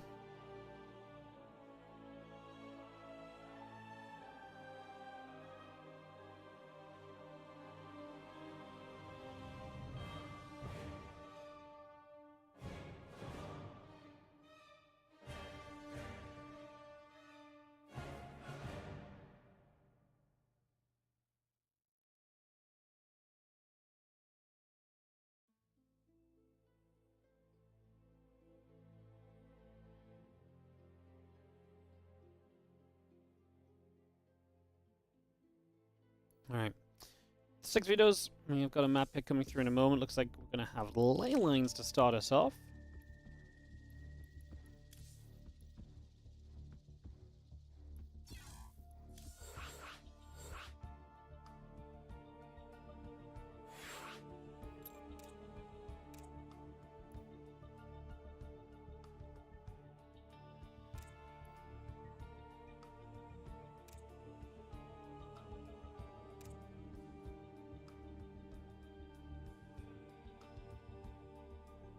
Second map, Amygdala. Third map, Ultra Love. They're missing somebody. I found out who that is.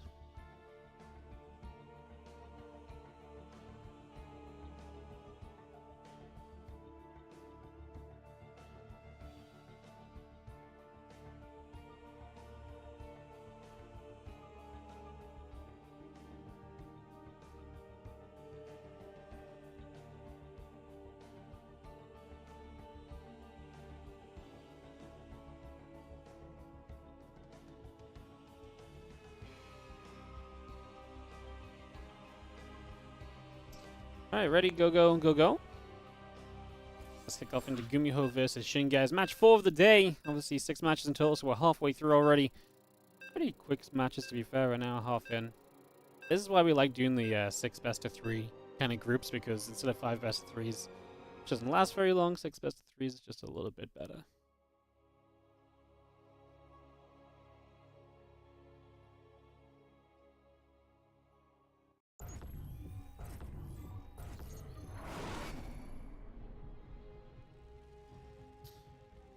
Alright, let's hop into it. As we're going to kick this off into the bottom left-hand corner. This is going to be the blue Terran player, Gumiho. On the top right, our red Zerg is Shin.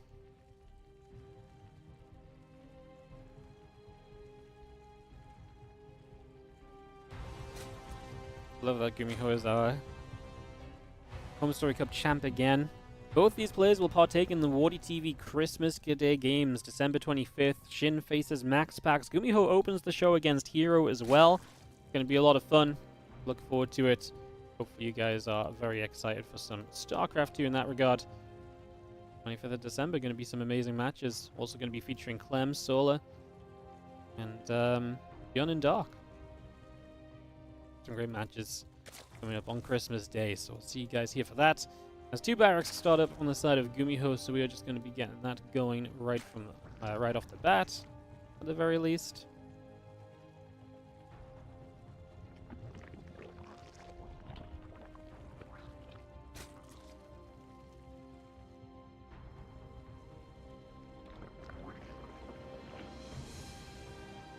As we get into ley lines, Hatchcast and Pools, nothing too crazy on the side of Shin. He's going to play pretty normally. Gumiho is obviously really enjoying this Reaper play to start us off.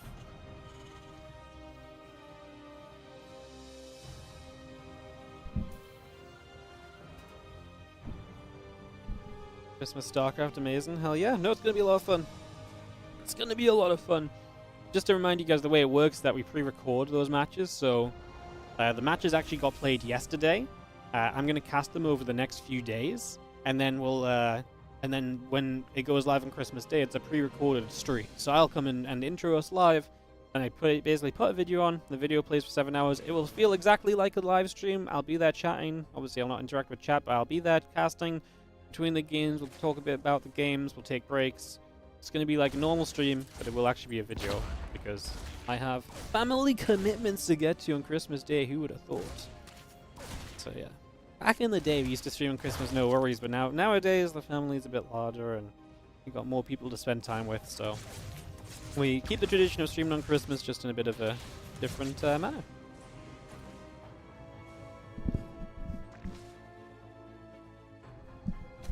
We are your family. Well, that's why I come on, and I'll do a bit of a live hello, and I'll do a bit of a live ending most likely. I'll be in the chat hanging out.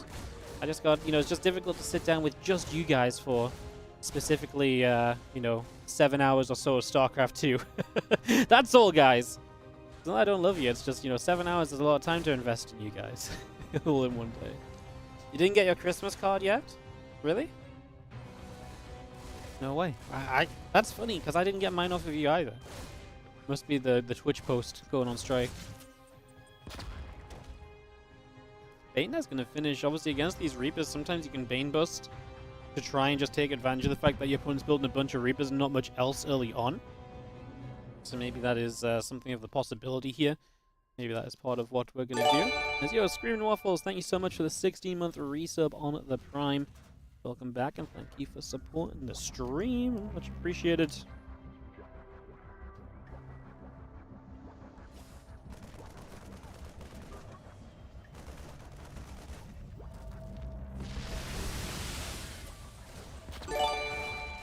And yo, Helgi90 coming in with the Prime sub as we get the Bane Bust kind of defended, right? The Depot did not go, gets replaced up, and the next Bane goes in. Oh, we actually do get the Lings in though, so it wasn't easy, but we're going to get there.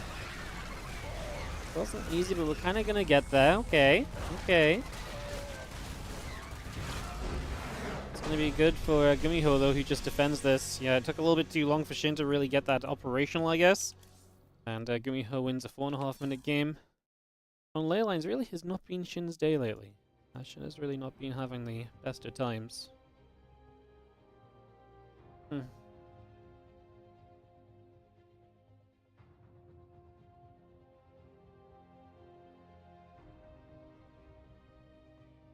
Alright, getting to game number 2, which is going to be on Amygdala. And Gumiho off to a great start, maybe potentially going to go to a 2-0 lead already. It's looking very good for him.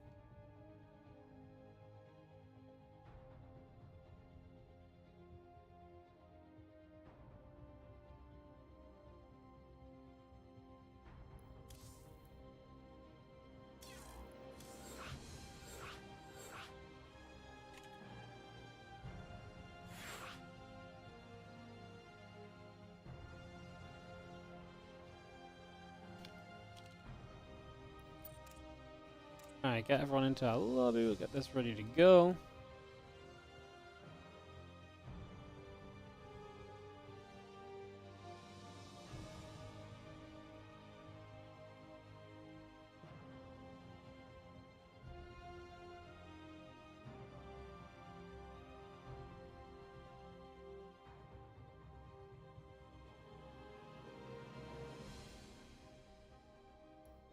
Alright, ready GG's. Gumiho is set, just need Shin to be set as well.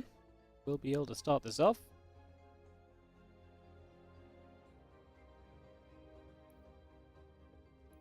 Perfect, players are ready. Perfect. Screaming Waffles, I got your decoration pretty much ready. I'll get you on the tree. I'll get Elgie on the tree in just a moment. Shin isn't really having a good time, no. This is not the Shin that I've become accustomed to, you know. Screaming Waffles, welcome to the tree. Elgie, I'll get you on after this game.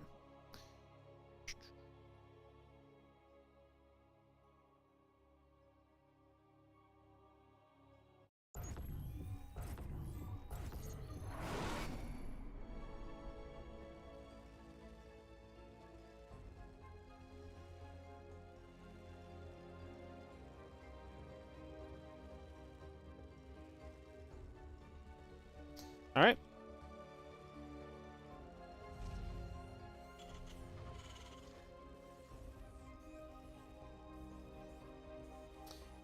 Bottom left-hand side of a game, getting Baneling busted but holding it off. I mean, when the first Banes don't give you the full clear kind of run through into the mineral line, you're kind of going to be in trouble.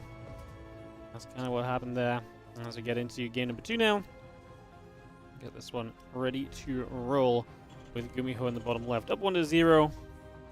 Shin in the top right, down a map, and not having a good day at all. Lost 0-2 to Skillous, now 0-2 against 0-1 currently against Gumiho. Maybe on his way to an 0-2 if he doesn't get that back on track ASAP.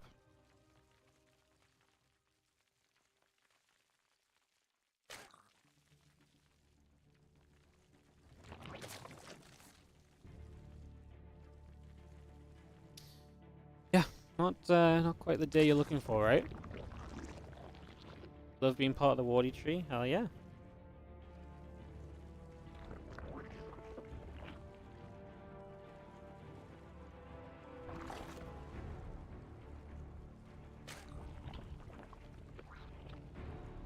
Hell yeah. Now I'll get you on the tree as well. I just got your decoration ready. Just takes a little bit of time. In fact, we can maybe get you on the tree now while not, which just happened at the start of the CVT. Let me pop the camera on. And then we'll get you rolling.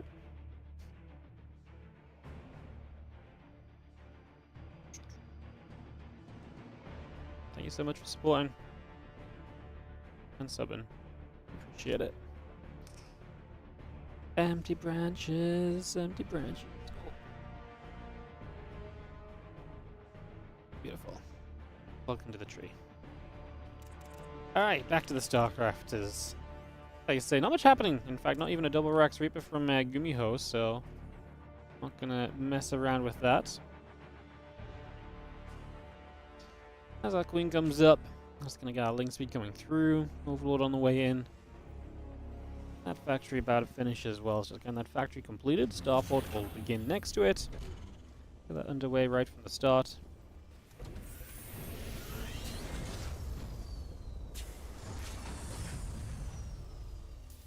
And a couple of Hellions will already start on up. Starport coming through as well. Gonna bring that straight into play. As again, the link speed, the Hellions, the Starport, and all the rest of it continues to come online.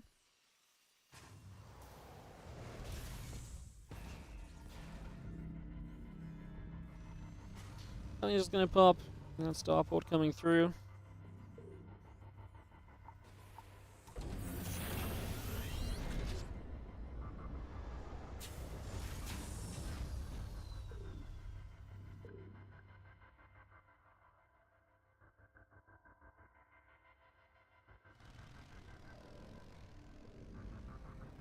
We've seen a couple of Hellions gonna come down the bottom side here, see if we can get up to much. And the cloaking coming by, the Banshee's on the way up. Gonna bring that in as well. As we settle down here. A few Hellions gather up, the Queens and the Creep Jimmer just gonna drop into position. And yeah, those Queens are gonna keep on just flying up onto those Hellions, get a little bit more damage done. Hellions gonna take a little bit more damage.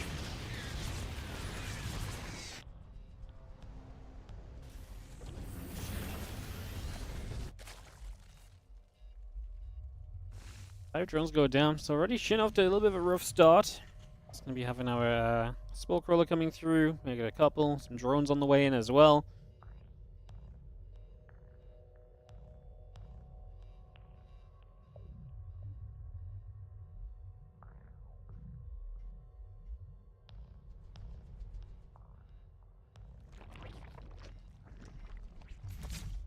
Banshee's going to show up, just going to be flying through. Let's see, the Queen's going to get there. Banshee's going to have to take in a couple of hits right now. Banshee just looking for even more drone damage as Shin. Potentially going to end up in quite a bit of trouble here already. There's a couple of armories coming up as well. So we're actually going to see Gumiho playing mech. Always fun to see Gumi playing some mech, right? Always one of those things that you, it just feels right when Gumiho opens up and plays some mech. It just feels right, you know? It's like, you know, the world, everything is okay in the world in that moment. As Banshee will continue to just find drones. Again, Shin is really not having the best of times right now. At all, really. He's not having a great time of this in the slightest.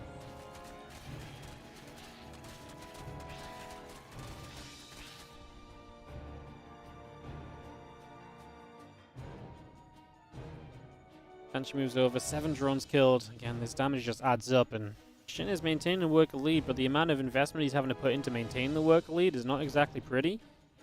That ain't fun, you know, like that really does add up and kind of works against you in a big way. Spyrex lifts off a couple of tanks on the way through. We do have ourselves the Magfield Accelerator currently building up also. So we continue to bring that into play currently as, again, our Baneling Nest also coming online. The fact that it's mech does mean that any kind of damage that Shin has taken somewhat gets negated a little bit here, right? It definitely gets slowed down a little. As our Hellions come back through, the Zerglings are going to get back on action, and the Hellions are going to get a creep team as we go as well. Don't think this is a good mech map. I mean, if you can, maybe you can hold the gold with mech. I feel like it's interesting because the map's very kind of like one-dimensional, so it's very hard to get flanked with your mech army as well. Yeah, I'm not sure. Does Shin not know it's mech yet? I don't think he has a clue, right? Yeah, he's not seen anything to tell him. So yeah, he's you know, one of the benefits of mech is it's used rarely enough that a lot of the times your opponent will be lazy on the scouting. And yeah, if you don't figure out that it's mech, then I mean, what's he seen? 4 Hellions plus 4 more? That's not actually really a sign of mech. You know, 8 Hellions can be played, especially if you lose some. I mean, he's going to Hydra Den 2, which will be a step in the right direction to help out. Lingbane Hydra has been used against mech in the past, but it's not the most reliable of compositions. Obviously, you typically prefer to have some roaches on the go there too. That would be kind of the usual expectation. Hellbat's just going to start swinging away at some of those Banelings. The Baneling's going to come across. Going to hit those Hellbats a little bit. A few Zerglings going to get there also. Just for now, the Bane's going to continue to roll over. Baneling speed finishing in just a couple seconds. Hydra's still moving down this ramp, getting into position themselves. 15 drones, an infestation pit, and the Roach Roaring currently on the way up. The Banshee's going to show up, and the Queens are going to be there to turn the Banshees away. So they're going to get pushed back immediately. The Hydra's still playing cleanup as well. One of those Hellbats actually still coming into place. As again, the Thors are going to come dropping through over the next moment or so. They're going to try and land up into the center of the Hydras. We'll keep going down.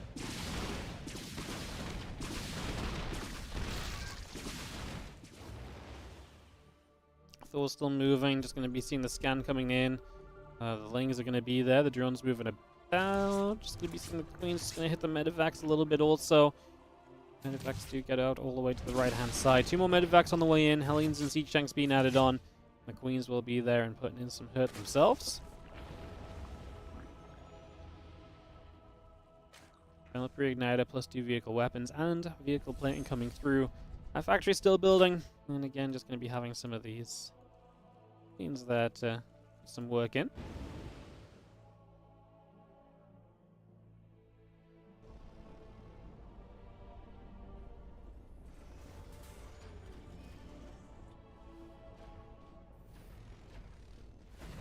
To get this base coming online in the next couple of moments, just going to be seeing the command center going to get across. Roach speed plus 2 melee plus 1 missiles, all of that continues to come into play currently. The CC is going to land, the SCVs are going to do a little bit of repairing. The CC going to move across toward the gold. It's going to get that landed as well as the Hellbats, tanks, and Thors continue to make their way over the left-hand side. So that 4-base setup now going into 5. And currently, I mean, Shin is at the point now where he's going to have to start doing something about this, right? You're currently letting the mech player just kind of get set up extremely easily and extremely well. Definitely would like to try and do something about that, as the human Medivac sitting up in the sky with a bunch of units inside. A couple of Hellions going to chase down the Zerglings. It's gonna get some damage done there.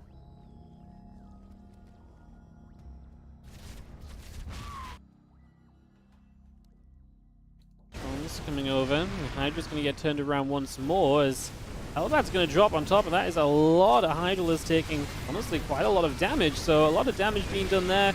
Damage coming through. I love that Blue Flame Hellbat's dropping on top. Always so much fun to witness. I always think that's a very good time. Always a fun one for the viewers, at least. Maybe not so fun if you're the poor Zerg that's getting Blue Flame Hellbat on top of your units.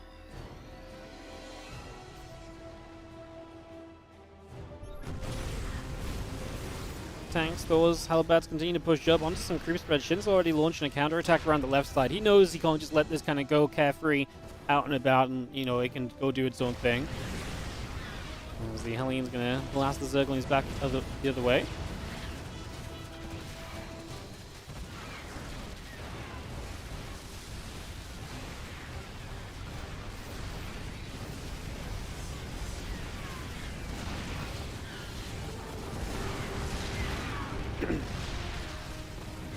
Seeing the Hydra's going to be there. Tank's going to take some damage. Another little abduct coming about. It's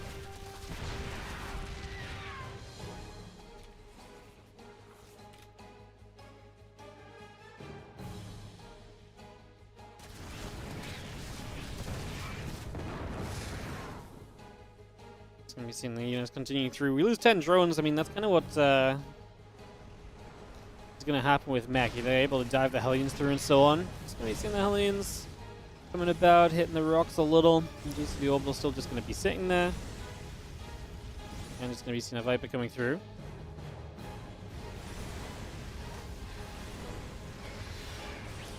A little abduct comes through, so a couple of Vikings are going to get nabbed. We've seen +3 melee, +2 missiles coming online for the moment.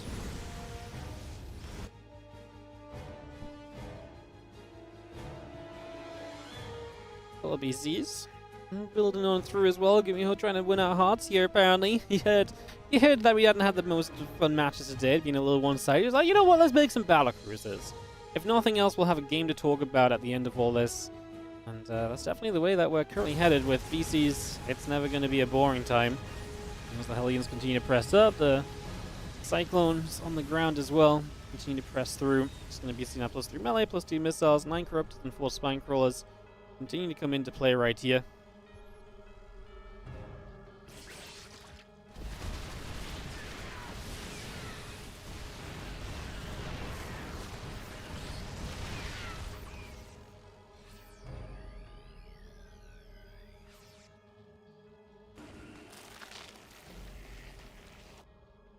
Corruptors coming about, the Broodlord's on the way in, 5 more drones coming over, Spore Crawlers building up, we've got the Spines on the way out as well. Hellions around the rise, we get rid of some creep spread, some of the Lings getting shot back as well. There's another creep tumor going down as we continue to press through. The Spine Crawlers are going to start hitting back in return. The problem is these Hellions can just dive, there's so many of them. Now going to move into Hellbats, and this hatchery is actually going to melt away. It is not every day that we see these Hellbats kind of, I guess, in this kind of higher number so rapidly, but obviously right here, this is going to be a pretty brutal position as the BC is going to yeet out a Yamato. I mean, it feels like Gumiho is all over Shin at the moment, getting so much done.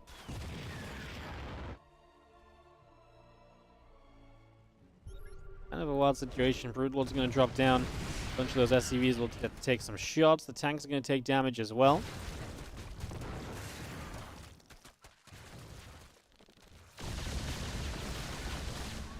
I was going to go off toward those couple of Vipers and a Broodlord. I mean, you drop the Parasite bombs.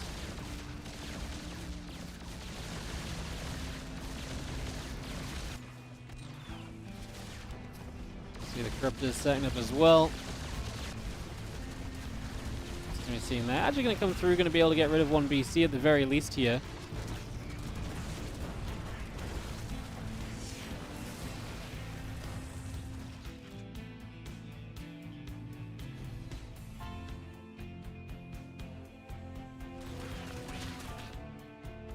Have our Corruptors coming by, and a few SVs going down. Medevac continues to come about as well.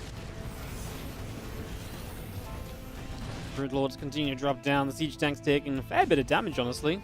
Quite a lot being taken on the back of that. Obviously, we have this gold base that's been denied so far, at least, and we'll keep on trying to do something about it.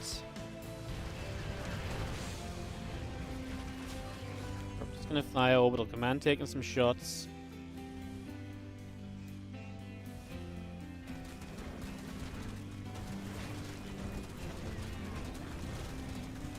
Every fortress taking hits from the Broodlords up in the skies. So Shin able to fight back, but he still has a pretty sizable mech army going back around as well. Broodlord's still going to sit there, just going to be seeing the SCVs taking damage. The Thors show up one more time. Vikings are going to get across. He's going to be hitting those Broodlords straight away. Corrupt's trying to cause X-ray. I mean, Thors are great against Broods, as you can see. They do so freaking well. As the Vikings will continue to try and take Broodlord after Broodlord down.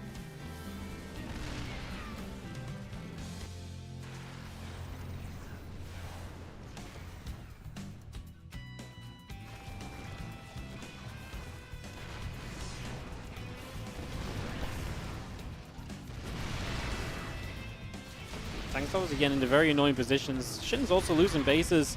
I don't know if this is really sustainable for Shin. If you keep losing bases like this, it's going to leave you in some pretty tough spots overall.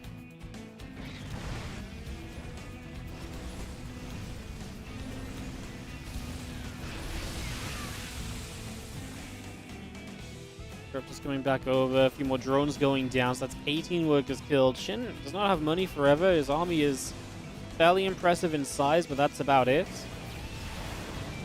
Definitely not exactly ideal as we... Obviously, lightning clouds coming down. Vikings getting to work. A couple of Vipers taking shots as well. Of course, continue to fire through. Corruptors going to try and fight back the other way. Shin's supply has absolutely plummeted, though. And I think we are going to be heading to the European surface for Skillous versus Lambo in a moment, because this does not look good at all for Shin, as Gumiho is going to mech his way through, and Shin's going to be 0-2 in this group. Still has to play against... No, sorry. We're 1-2 in this group. This is his last match, actually, right? So, yeah, he pretty much had to win this. Losing 2 matches 0-2, you're never going to win a tiebreak if it goes down to, like, a 1-2 tiebreaker situation. I don't think that's going to be good enough.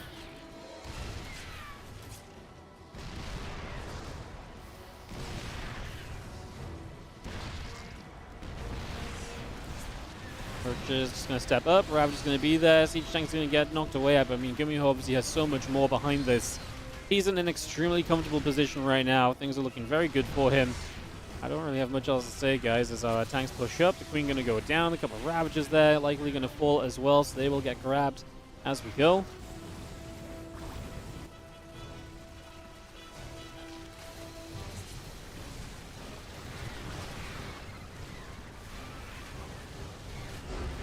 GG is called, and Gumiho is going to be our game 2 victor. Game 1 and 2 victor. Another convincing series, just like that. And we're going to go, like I say, Lambo versus Skillous, as this group is just on a absolute steamroll. So we're going to go Lambo Skillous and then Gumiho Skillous. Gumiho Skillous is potentially going to be a fight at the top of the group. Fight for first place potentially, so that's exciting. We'll see if Skillous can get it done against Lambo as we continue. Bye. Thank you for joining us today, guys. More StarCraft 2 continuing as we hop to Europe for Skillous versus Lambo as mentioned. We'll get that on the go straight away. Get this set up.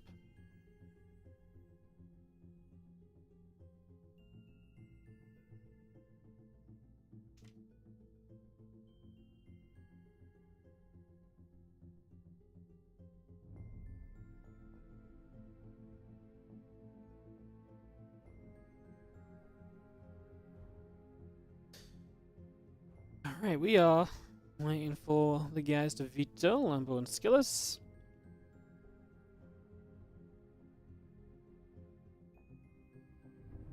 Get that sorted out and get this up and running. And away we go.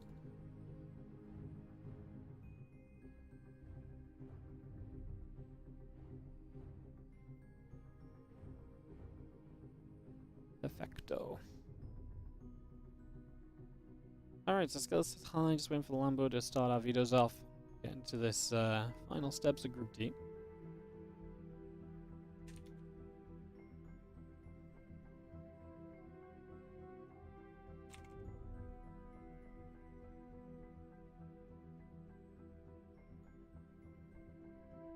King's Cove gets vetoed out of Raddo.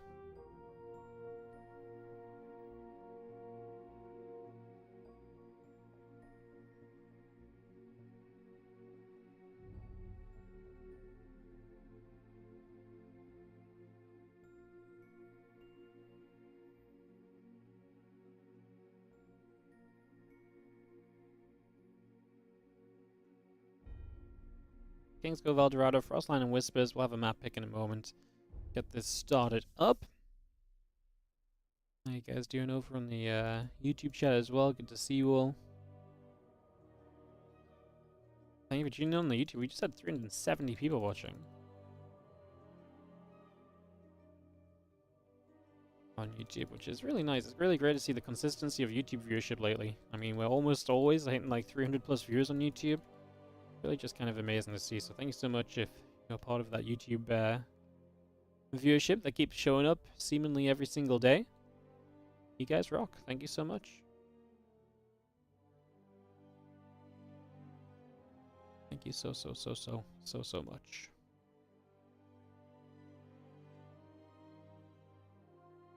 Abyssal Reef going to be our first map here for this ZVP. Let's get this going. Abyssal Reef's nice because it's the first map that shows up when you click customs.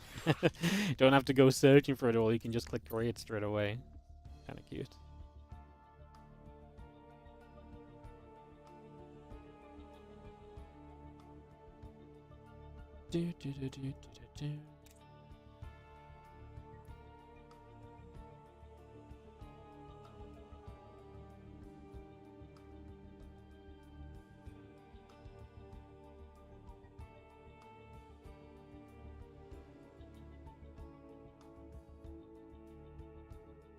Hi Lambo joins the lobby, move him up, you can switch to Zerg, and we should be able to go into this ZVP if everyone's set. We should be able to head in again, guys.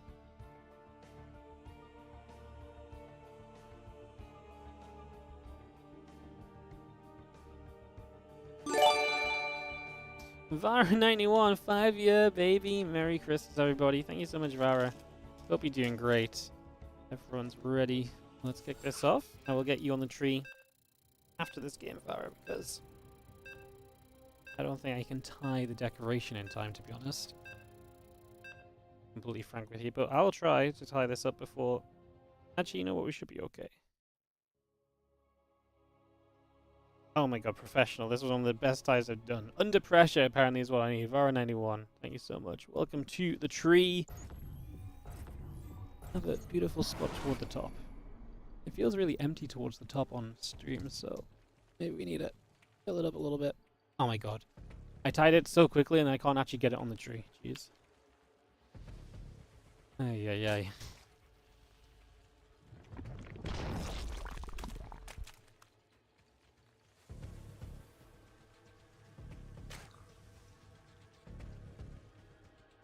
Alright. We are in game, and in the top left-hand side is going to be our Blue Zerg Lambo. 2 best of 3s remaining today, guys. So we have got Lambo in the top left. Skillous in the bottom right, some ZVP. Let's hope for the good one.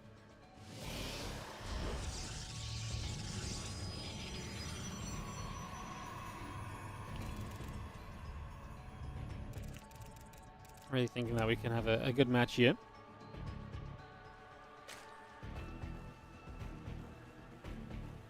So we settle it down, we get set up. In game 1 of our best of 3 series is going to be having Lambo and Skillous. Again, it's on the way in. After this, Skillous still has to play against Gumiho. Like I say, that's very likely at this point going to be just a fight for the top spot in this group. If Skillous wins here, it would be a straight up fight for first place. It might get funky if Skillous loses this. Then he might still be able to get first place based on if he beats Gumiho with a certain map score. I don't know about any of that right now. That's something we'll have to come back to and figure out a little bit further down the line. As that gate finishes, Cybercore starts. And we got this ready to roll again. Hatch coming through, the simulator Cybercore Nexus coming in, probe in production. All of that coming in for a few moments as we settle down into this one.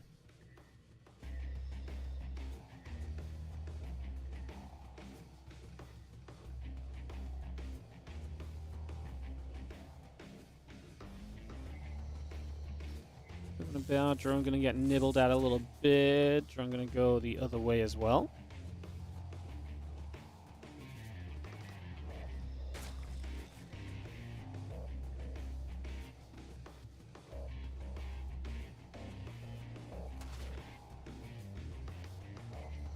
Chasing Pro gonna take some damage. Again, the Stargate is also continuing through as well.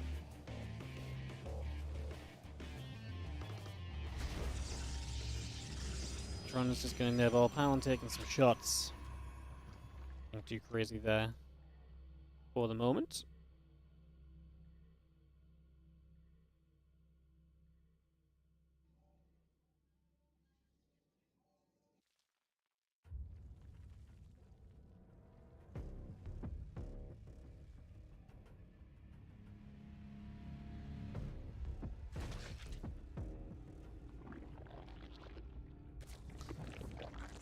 The other hatch in the front, here's that forward base from Lambo. See how he wants to utilize that. Could use that as an aggressive kind of jump-off point as well. Right, definitely a possibility just to kind of launch forward from there.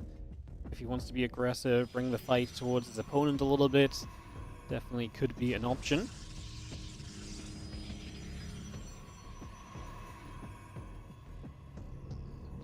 Quarter pops out, gonna activate immediately onto this Overlord. That Overlord taking damage nigh on immediately.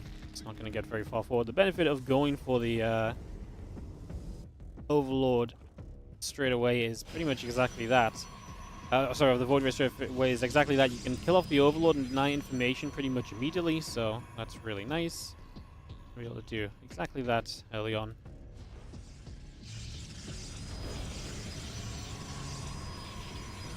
As our next comes through, a couple of simulators coming up. Pylon is on the way by. Gateway, and our Nexus continues in. The assimilator is building as we speak. Oracle also in production.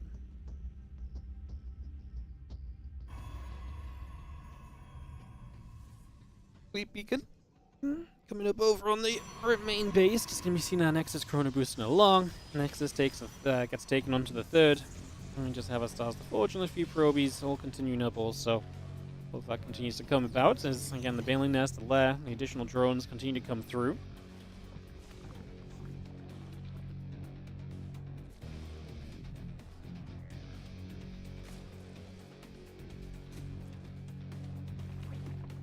Ghost should be 2 supply because they're a small unit.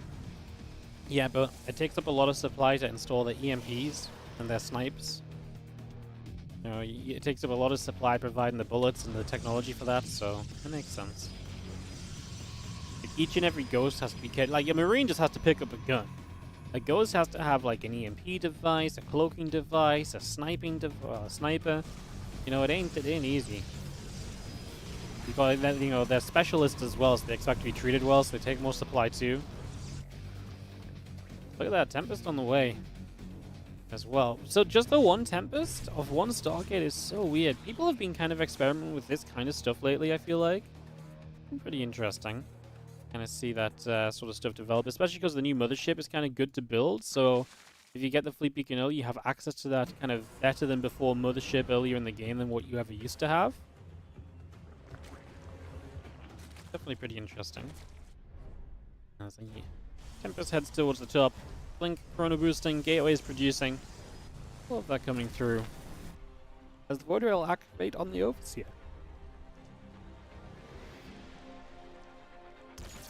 Well, there's that first Tempest going to go pinging from afar. Indeed, one-shot the drones. Spire on the way up obviously will help you to deal with this, get some Corruptors out. But even having to build Corruptors against someone who's only built one Stargate at Tempest, it's going to be hard to find the right balance, you know? I mean, you got to push this back somehow. But like I say, that feels like a pretty invested pushback. As the Queen's going to get there, the Tempest's going to take a few more shots again. Or at least think about it. Spire about to complete, Infestation Pit coming online. This one missiles. Must go augments. All coming through.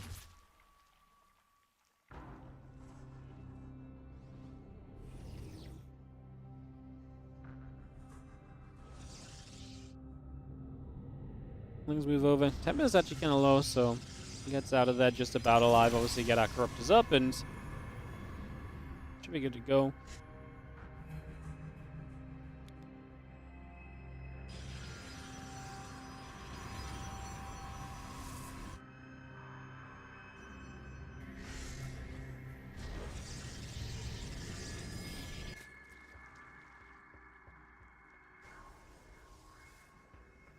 Storm +2 continue to come about just for the moment. Take a few moments again. The Storm coming online. The +2 Skillous going to get into a very comfortable unit comp. But at the same time, so is Lambo. You know, Lambo's on his way to the Hive and the Lurker Den, so his composition is also going to improve to a point where I think he's going to be pretty content. I don't think he's going to be too upset as our mothership spawns. And again, +2 missiles, +1 fire attack, continue to come in. As another High Templar gets warped in at the moment. Let's bring that straight through.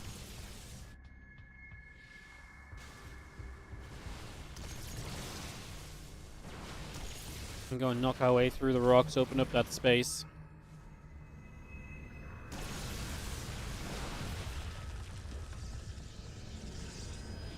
Do have a little bit of back and forth going to come about here as let me see the Stalkers going to fire up.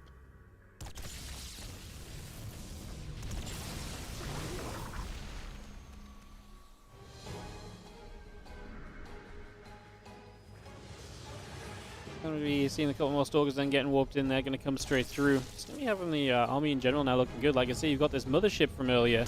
That's one of the cool parts of this right now, which is where you have this mothership and it can actually do very well for itself.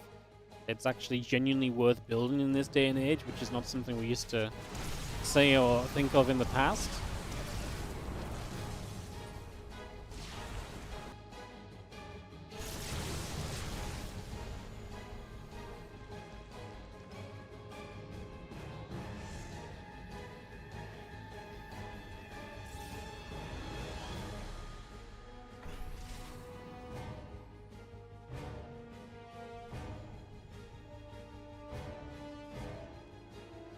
Dropper Lords on the way. Lambo going to get a bit aggressive then with some Dropper Lords. Definitely bring some action into play for himself here as we get that settled down. Just going to be seeing a few Zealots are there. The Ling Hydra going to be about.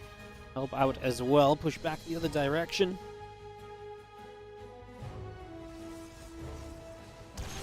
Next, are still gathering together. Just going to be seeing a few Lings getting taken out too. Yoghu, how you doing? Thank you so much. Appreciate the resub for the 14 months on the Prime. Thank you. Thank you.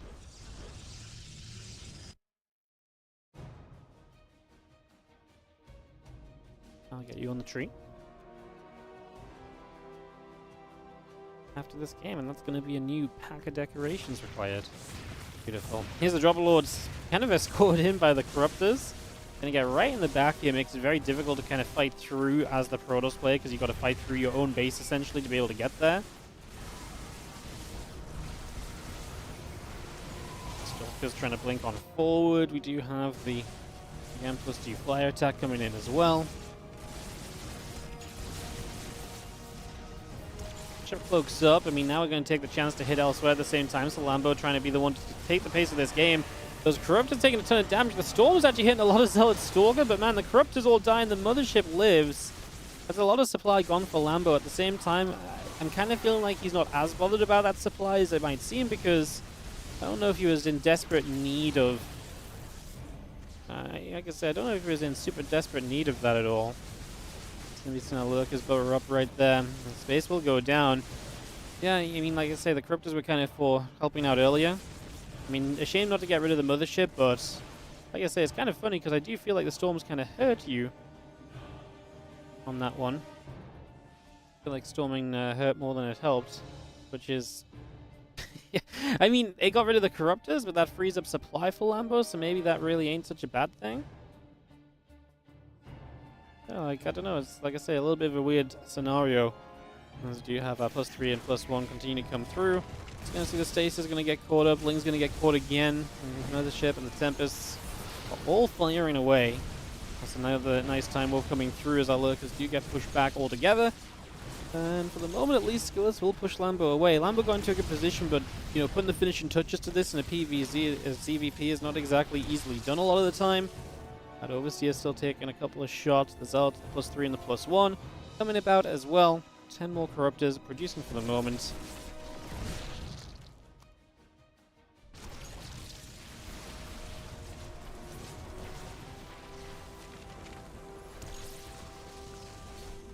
Couple of Zealots, the Immortal moving through. The Adept getting some shots off also there. The Lings and the Hydra is going to go for the Nexus. Nexus taking quite some shots. Stalker's going to get through.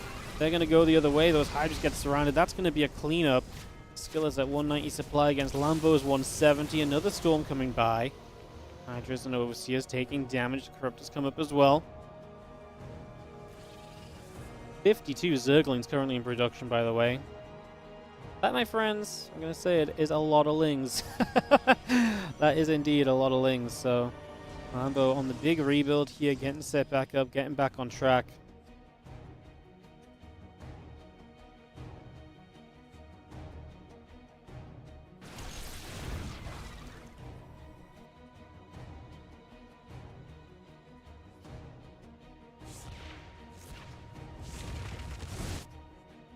We see now other units all coming about as we just have Skillous pulling back over. Obviously lost that forward base. Have Lambo poking around once again, still looking to put some finishing touches to this one at any point. He would love to just, I think, have a little bit of a cleaner closeout on this if at all possible. 9 more probes have dropped. Again, high tempos coming through, +1 air weapons coming in.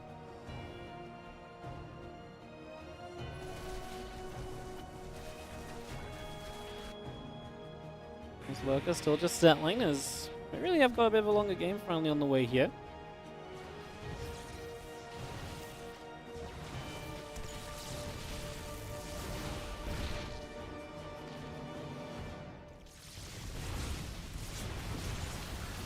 Another ship firing, a couple queens taking damage. We do have ourselves another storm coming down. Both those queens going to get hit, so they're going to get struck as the Tempest on the way through, +1 air weapon still coming about as well.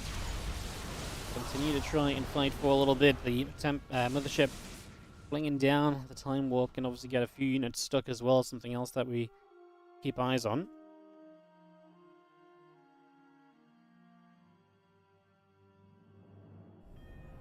Now Skillous moving over the right-hand side, and again just stepping onto the creep spread for a little bit already.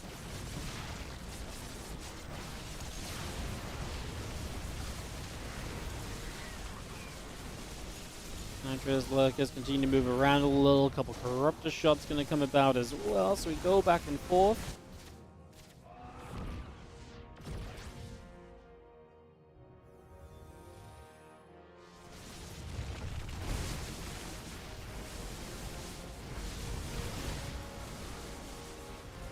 We've seen the corruptors continue to fire, so again a few shots coming around, damage being done. I mean, corruptors have a role to play for sure, but at this stage, there's only a couple Tempests out, so what would be really nice is having a Grey Aspire to at least threaten the idea of Broodlords with those units. See the Grey Aspire on the way now, so we're kind of reading minds at the moment. It just makes sense, right? As Lambo gets to this stage, it kind of makes sense to be able to have those Broods available as an option, like I say. I think I'm flying through. Skillous has to type GG. This one got out of hand for him, and Lambo is going to fight back in this group. I mean, he's 0-2. He's not exactly in a great place, but maybe he can force like a 3-way tie, especially if he gets a 2-0 here. Yogyu, thank you so much for the sub. Let me get you on the tree.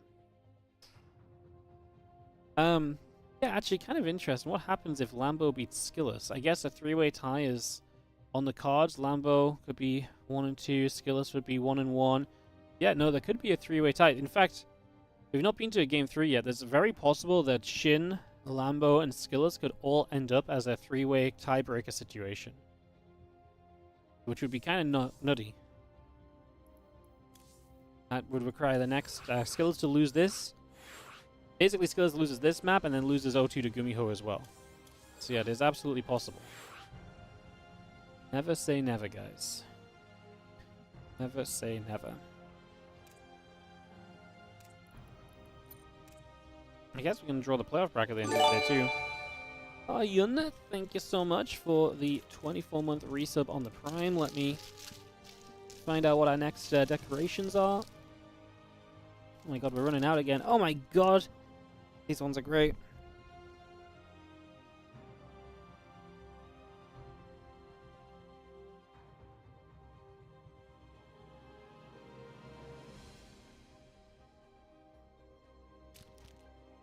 Players are ready. I'll show you them before I get them out. Aren't they cool? Yes, they are. Yeah, I will get you on the tree after this game.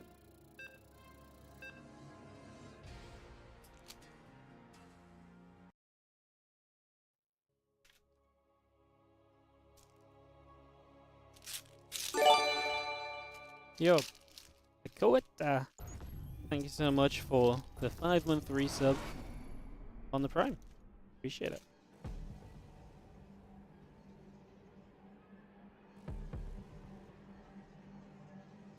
Top right hand side, down a game is going to be Skillous. Dropping a map here after a great start earlier on against Shin. Could not get it done against Lambo. Things falling apart for him on Abyssal Reef as we get going now onto ley lines. Let's see what we can do.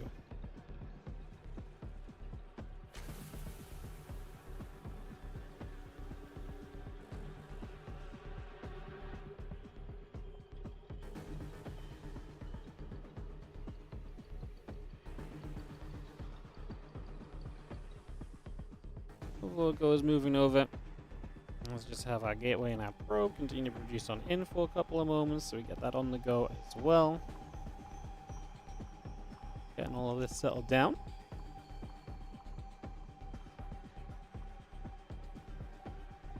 We're continuing across. Once again, a couple of drones, hatchery, coming on through, gateway in the assimilator, building on up.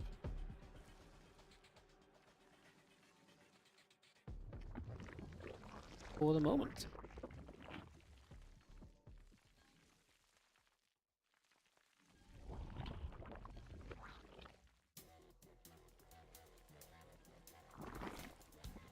And thank you for the subs, guys. If you're enjoying the stream today, this is a Warditv tournament. Let me sell out for a moment. Yes, this is a Warditv tournament, which means that if you guys are enjoying, one of the best things you can do is support the channel by subscribing. It's greatly appreciated if you do. Subscribe on Twitch, support on YouTube, all the usual ways of support. I mean, we mention them all of the time. They really are appreciated. They really do go a long way to helping us out. So if you are enjoying the stream, consider supporting it. It allows us to run even more Starcraft 2 content into the future. And that is what we're all about. We're all about running as much Starcraft 2 as we can.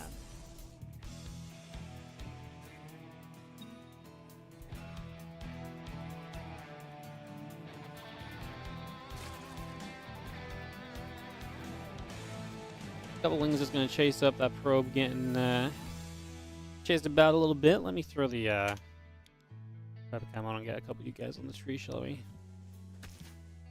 Arjun and Pekowita, you're a doggo and a gift. Thank you very much. Just found some empty branches right here. Incredible. It's amazing how many branches Christmas trees have. It's incredible. The gifts have to go at the bottom though. Because gifts go under the tree, you know?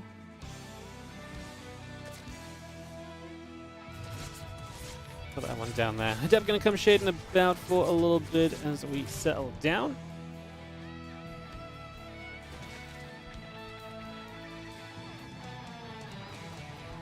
Ley lines here as our map.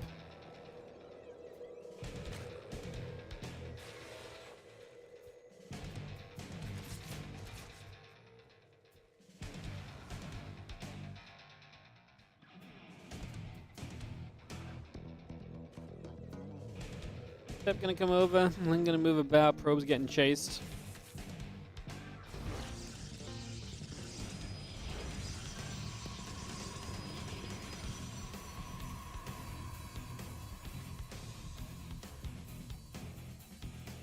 Okay, coming up, Oracle on the way, won't get coming through, Hatch about to finish, drone's producing.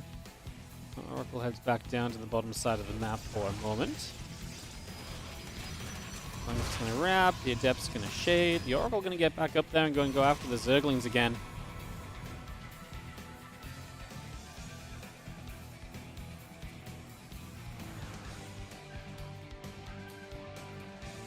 Go chasing about on that one, just going to be seeing again the Evolution Chamber.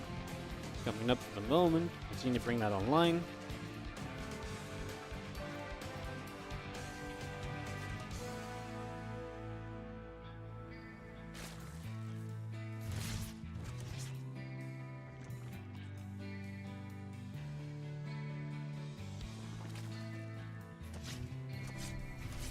Oracle activates, a couple of drones going to start taking damage. Rally upgrade coming about as well. Still got our Twilight Counts and Forge coming through. Nexus in production. Hatchery going down, a couple of Queens coming up.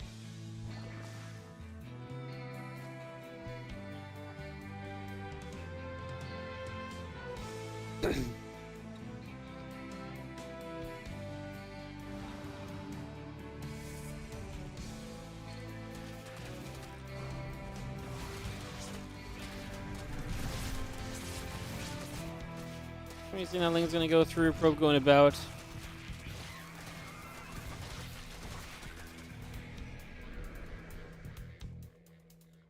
This is gonna come over. 4 probes going down. Not bad at all for Lambo. Looking good so far in this game too.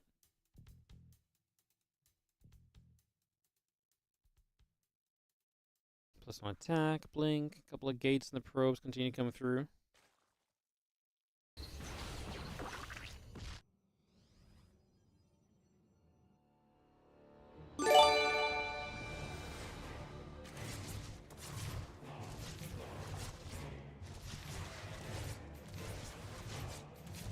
Well, the Dust's gonna fire, Sport in the back gonna take some damage as well, so a few more hits coming through that.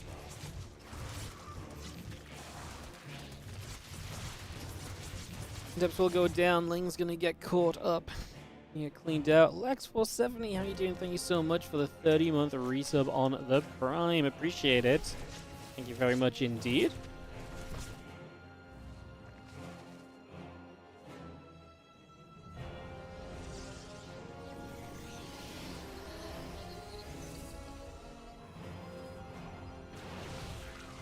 See how Stalker's gonna shoot, some Ling's taking some damage. A few hits coming about here as our Stalkers go back the other direction for a few moments. And Oracle coming back over as well. Gonna try and see if there's anything that it can maybe get up to just for a moment or so. So far as not really much of anything.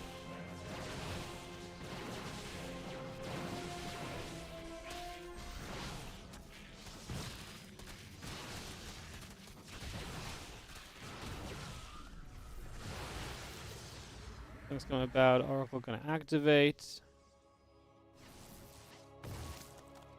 Maybe seeing how Stalker's gonna be there too.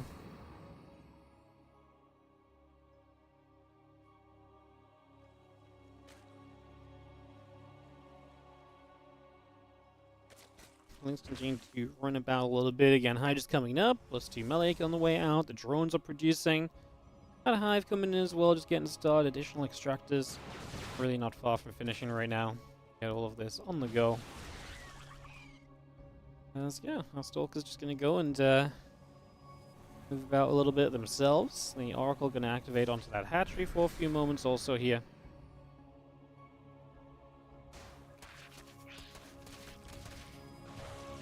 Stalker's gonna get back to that Overlord, and that Overlord will take some damage. Creep tumors continue to come about. It's going to be having a couple of those creep tumors dropping down immediately. Queen's coming over as well.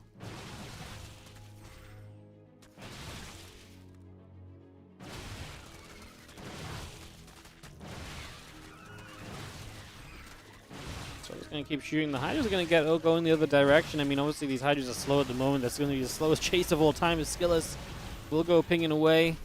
Obviously wants to get as much damage done here as possible. He's on his way to the double Colossus. That should help him a lot.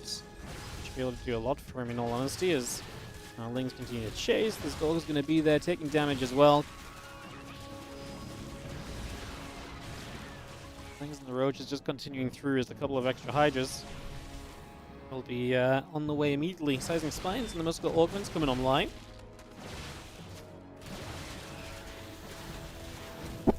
Another few steps forwards here as our Lings and our Hydras and our Roach is coming about. It's going to be seeing the Colossus firing it away. Extra Zergling still taking some hits, so a few shots coming over. We're actually going to see Skillous, I think, really stepping up in this game a little bit and feeling a lot more comfortable. Shame to have lost one Colossus because that's obviously really kind of your tech that's going to really improve this game for you. So now you're going to be a little bit further away from being kind of super comfortable and so on. And our Stalkers and our Colossus still stepping forward. The Lings are going to come back around the other way. Now these Stalkers are going to get on top of a lot of those other units as we see the cancellations coming straight through. The Stalkers continue to produce, and we actually just keep stepping forward here a little bit. A couple Lurkers coming about as well. This army of Skillous really trying to get it going, as we have a lot more Lings, a lot more Hydras, Queens, all being cleaned up. The Stalkers continue to blink forward. Lurkers keep going down also. More Lings going to show up from the other side. They're going to get caught in a stasis ward, so that's going to be a little bit of a stopper as Skillous still has a Colossus left and clearly just being very aggressive right now. Really trying to get the absolute most out of this situation for the moment. As our drones and our Hydras keep on pulling through. The Stalker's still firing away. The Colossus can micro back in the prison. And the Stalker's just going to be left to do their thing. Colossus drops back down. Lambo will have to type GG, and that's going to put us into a much better spot, because now, even if Skillous loses this match, we don't have a tiebreaker situation. We don't tiebreak from here. Because Skillous has now won a map, it would not be a set of 2 zeros, so there's much less of a tiebreak situation. If there is a tiebreak, it's likely going to be solved by head-to-head.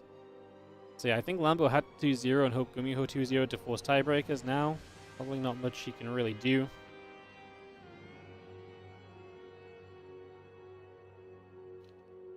Third map. Not Abyssal, Neon, or King's Cove, Eldorado, Frostline, Whispers, Amygdala, Ultra Love.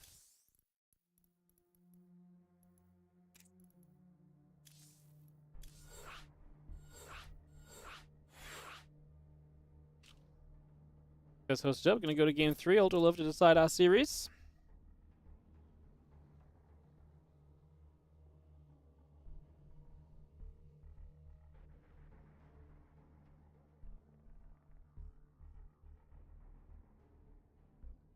GLHF, GLHF. Looks as though we are good to go.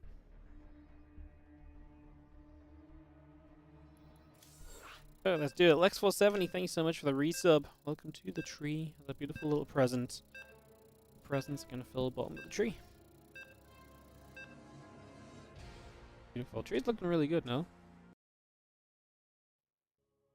Definitely looking pretty full and fabulous. It's cool to see that we've got like a few different kind of types of decorations. It's been pretty fun to see that all get set up. It's cool watching it fill up over the course of a little bit of time. So we head into map number 3. It is all tied up in this series. 1-1 is in the top right. Our red Protoss player is Skillous, and in the bottom left, our blue Zerg player is Lambo. Game 3 on Ultra Love. Maxwell 216, thank you so much for dropping the resub on the Prime for 3 months. Welcome back, much appreciated, as I said.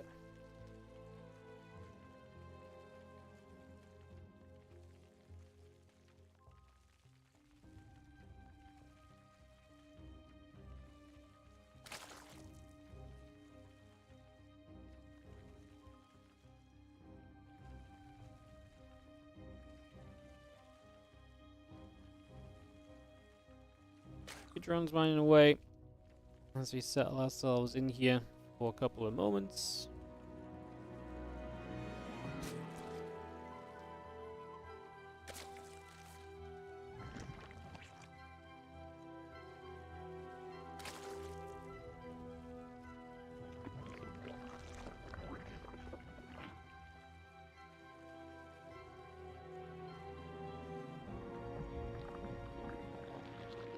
Gasm pool all coming about as we settle into this one. Get ready to go. Maybe seeing a couple of assimilators coming through as well.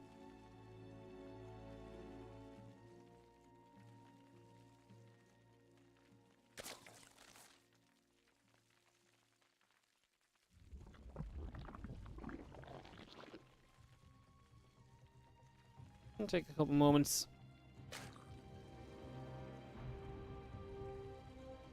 See where we're gonna go.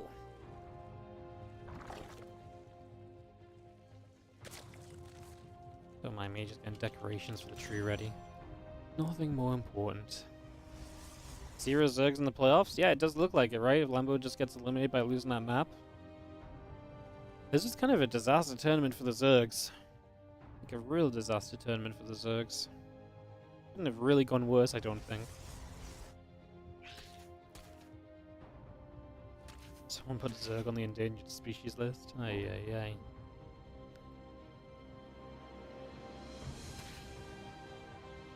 Halston making it. Yeah, Halston played well in his group as well. It was actually very fun to watch. Great to see him make it through.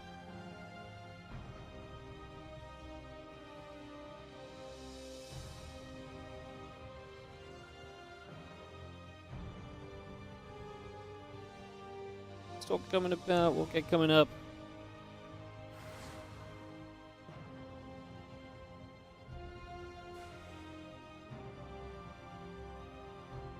Is going to move down the bottom.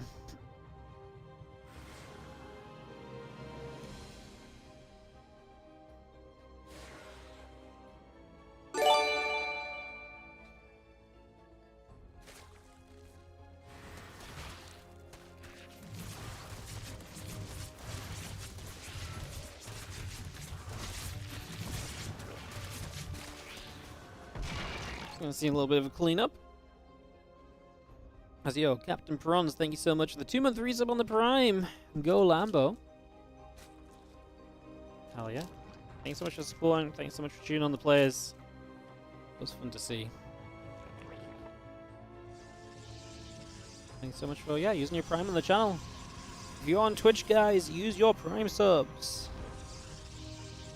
Do not let your free subscriptions go to waste. You know what they say, a Prime sub a day on Warditv keeps Starcraft 2 going till there'll be Starcraft 3. Yeah, I mean, famous saying, and it really has held true so far because Starcraft 2 is yet to stop. So do check if you've got a Prime sub available. Yo, SC2 Random Potato on the 5-month resub on the Prime. Thank you so much.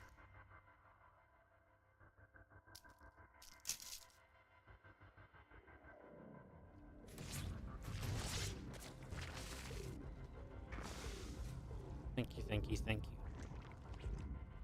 Apparently we're about to start a hype train.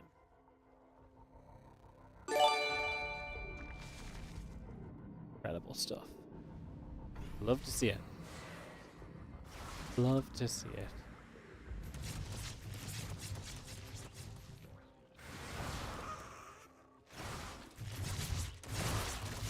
Thanks so much, Rayless93. As you have the Adepts getting in the back here, a few drones are going to start going down. It's going to be 3 workers getting picked away at, so 3 drones going down so far. The Adepts continue into the main base. That's not getting cleaned up easily for Lambo. Again, taking some economic damage. Definitely going to be a little bit rough for him. And yeah, thank you again, Rayless, for the resub as well. Much appreciated.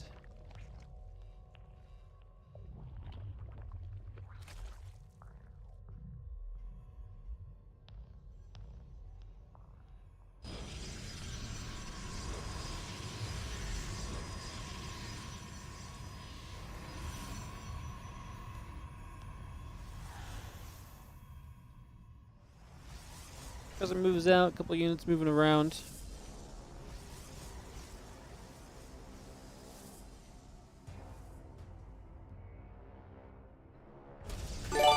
Ling's coming over, gonna go after the probe there for a moment. The couple of Archons will do their thing, trying to play clean up a little bit as well, so seeing if they can get anything out of this right here.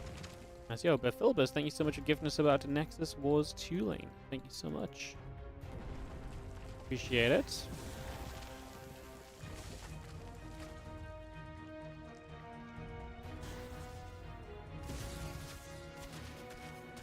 Slings and the Hydras are going to go across chasing a little bit as well. Try to see what they can do as the Hydras continue to come about. Just currently.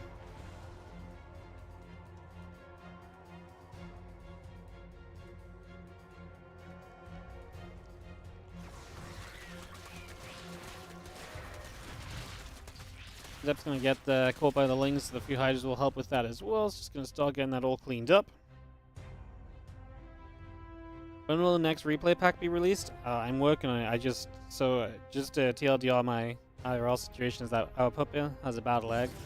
So basically, as soon as I finish the stream, I don't come back on my computer until I stream again, basically. So I've been missing YouTube uploads and all sorts. So it's pretty much ready to go. I just need some time to sit at my PC and catch up on everything, you know. Because like I said, I've been kind of finishing up and just trying to go and puppy watch and keep her calm and make sure she's all right. And then, like I said, I come back in like 5 minutes before I stream again, and we get back onto the computer. So yeah, it's coming ASAP. I just kind of need like an hour to just sit down and catch up on everything on my PC, basically. I just haven't had much chance yet. So yeah, hopefully super soon. Probably maybe after tomorrow's games. Maybe after tomorrow's games, because that'll be a nice time. We upload everything up to the Christmas Invitational playoffs. So yeah, maybe after tomorrow evening or so, or if not tomorrow evening, Friday morning, I should have at least a little bit of time to get on and do some admin work, because I'm not streaming on Friday till the evening. So that would probably make a lot of sense. So yeah, something along those lines, I would guess, guys. Something like that. I apologize. I appreciate the replay packs are a little bit late and hard to come by sometimes. That's just my way it's been going. As I do see extra zealots warping in, some storms dropping onto some Hydras, lurkers as well. The Archon's going to move through, a couple of spines still setting up. The lurker's going to get a few shots off, going onto the Archons for a little bit. Some damage dealt there as well. With a storm or two, Hydra's taking a lot of shots. Lurkers taking damage. Archons continue to whack away onto those lurkers. Quite a lot being done, honestly, as you get another warp into Zealots, and Skillous right here on the front lines. Definitely threatening pretty dangerously right now to get some serious work done. The Zealots will chase the Hydras away. Lambo just going to say GG, he does not survive this. And that will be that. GG's, and we go to a Skillous victory, which means that it is going to be a straight-up battle for first place in this group between Skillous and Gumiho. They're both 2-0 in the group. Map scores will not come into it. Gumiho or Skillous to decide who wins. That's also amazing. It means we're going to have 4 Protoss and 4 Terrans in the playoffs. Not a single Zerg. It's so sad. Alright, let's get Skillous Gumiho on the way then, guys. I've got a few people to put on the tree as well. I will get to you guys in just a moment. Let me just get these guys their veto information so they can start vetoing already.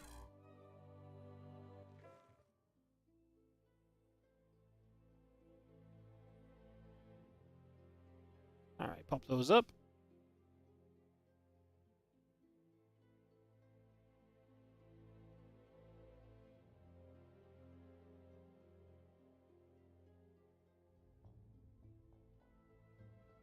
Perfect. Skills will be a moment.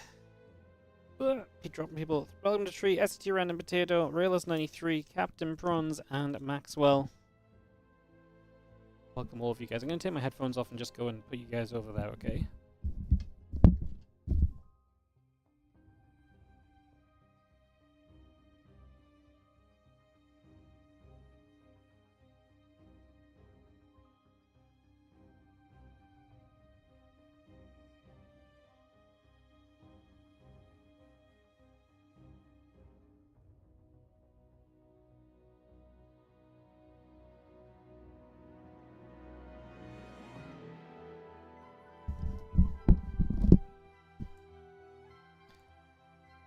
Alright.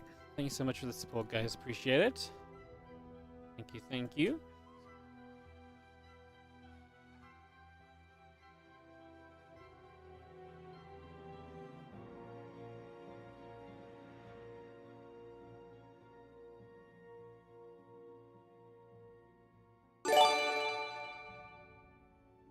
Oh, 69 Hawk 2 is 69. Thank you so much for the 2-month resub on the Prime.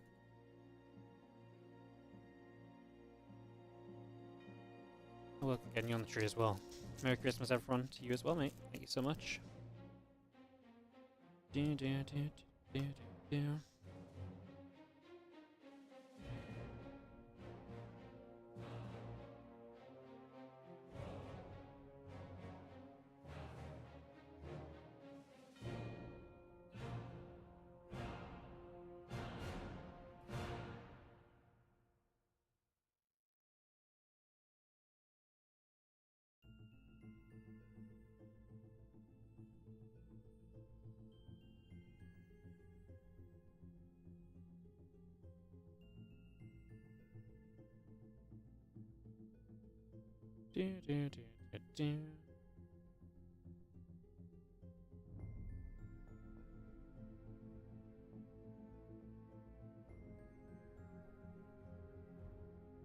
Videos have started.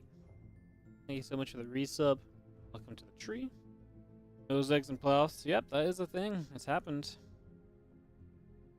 I mean, I'm not going to be funny, but the Zergs did not play well in this tournament, sadly. It just didn't happen.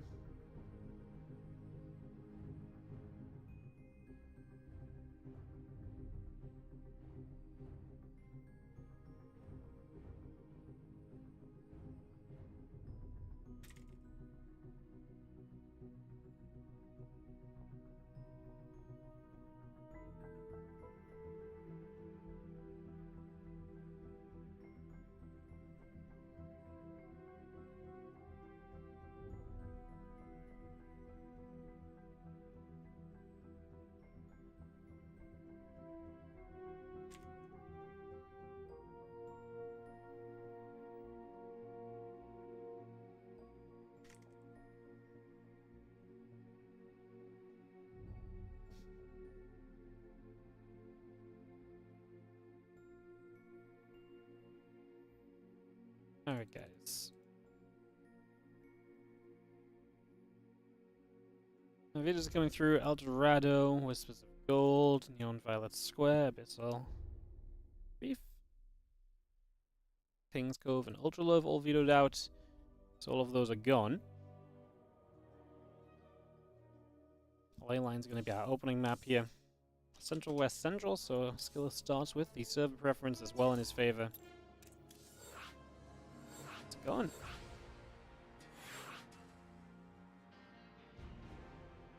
Lobby link down. Second map going to be Frostline. The third map will be Amygdala, I think.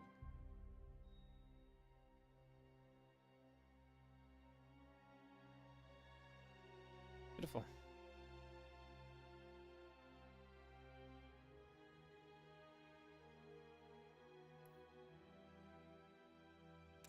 Move everyone into position, just get Gumiho in here. We'll draw the playoffs when we wrap this up as well, guys. We'll do the playoff drawing live on stream so that I can once again draw all the TVPs, TVTs and PVPs, do all the mirror matchups. Ay, ay, ay.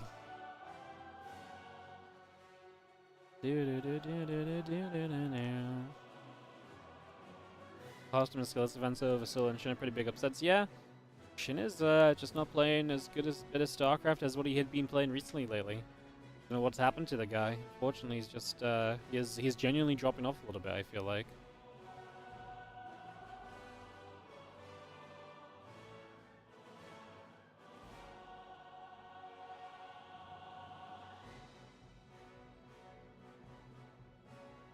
Ready, players are set. Let's go into our final best of 3 of the day, guys. Thank you for joining us. Again, I appreciate it. It's been a bit of a hectic stream. I appreciate it. I've been a little bit all over the place as well. Thank you so much for joining us. Appreciate you all. As we get this one ready to go.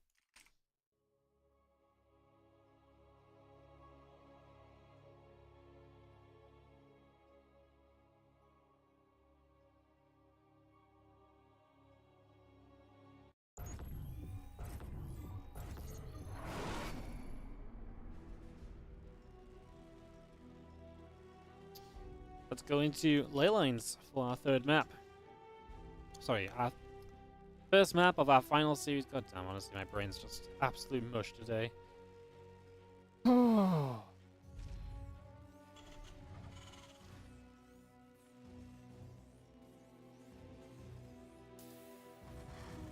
left, our red Terran, Gumiho. In the bottom right, our blue, our top right, our blue cross layer is Skillous. Once we get this up and rolling.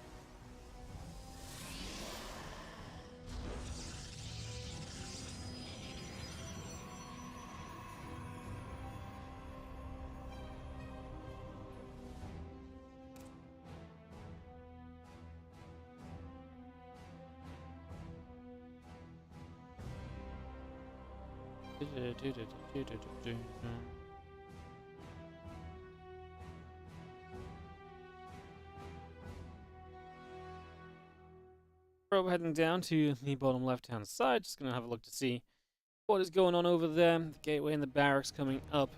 Let's take a moment right off the bat. That probe is going to turn and nibble onto the SCV, so a little bit of damage being done on that. SCV will take some hits. Actually, some very good damage being done onto the SCV as the couple SCVs go and really do try and knock that probe down. And back the other way, SCV nibbling, probe taking damage.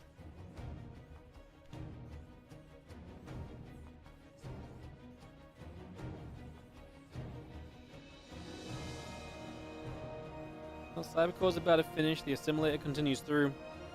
Our factory building on the side of Gumiho, as the command center will also be reduced, so we get that brought into play. So command center, factory, refinery of Gumiho coming up as well. The probe continues to the upper right-hand side.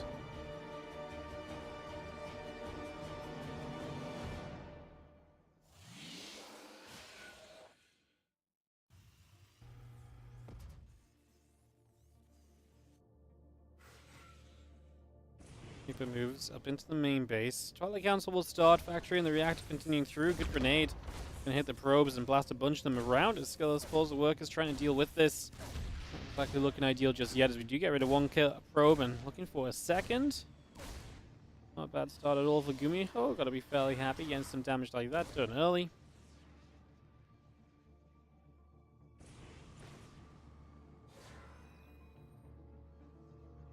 Again, the starport coming online, the orbital command coming through. Couple probes just gonna get blasted around here and there. Again, good damage being dealt. As the Adept continues to chase for that SCV, the couple Marines and the Hellion going to be there, going to turn the Adept back the other way. The Adept turns around. Again, Blink coming through, the Warp Gate coming online. It's going to go back and forth a little bit once again now. Hellion going to be there, Adept being chased. Marines and the Reaper coming over as well. Need to take position for the moment. Trying to see what we can do. He's going to continue to chase that Stalker down as the Hellion again gets pushed back the other direction for at least a moment or two here, so a little bit of damage being done there. Again, our Blink continues into play, Robo Facility and Gateways in production for the moment. That is where we currently sit. Securing this one.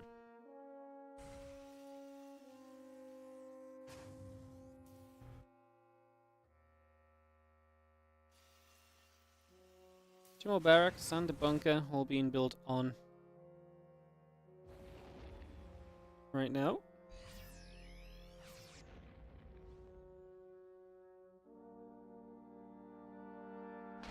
I have the siege tank already showing up. So arriving over here, tank gonna get siege, Stalker's gonna begin to get absolutely blasted. As you have the pylon gonna be taking a lot of shots as well. That pylon will fall, a couple of gates in the robo facility. Getting depowered from that as well. Going to turn our attention back onto those gateways as the siege tank and Marines continue to put the work in. Stalker's pulling it back up to the high ground. The Hellion going to get to work on some of those probes. Again, tank and the Marines still looking to push at the front. We put some damage in. The robo facility, the gateway, all continue to take some big hits for the moment. As Stalkers get back down here, Marines will finish off the robo as we speak. That will go down.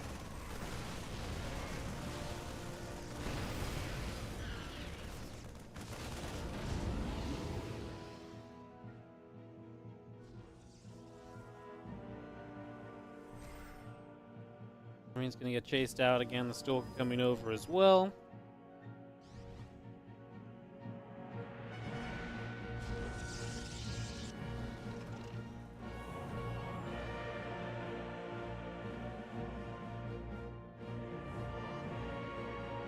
Let's see a few Stalkers gathering. And obviously looking to put some pressure on. In the end, Gumiho's push didn't end up doing too much of anything. That's the Stalkers coming about.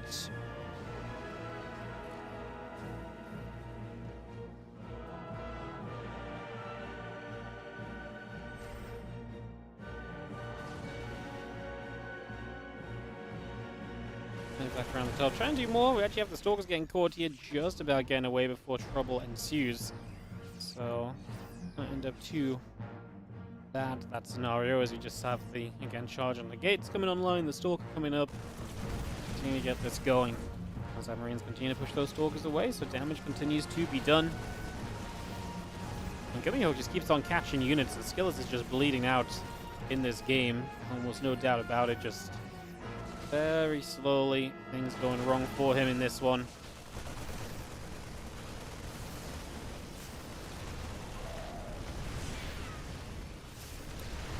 Stim done. This base is in trouble. It looks as though Gumiho is going to have a very convincing opening game.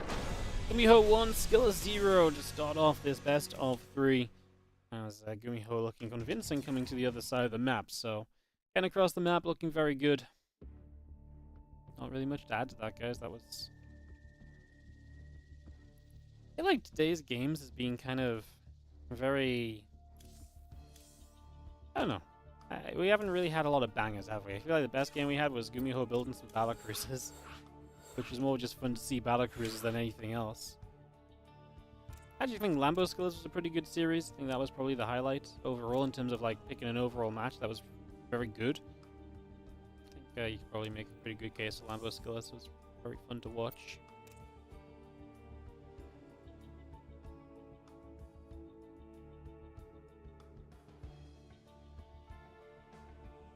Alright, just missing Skillous.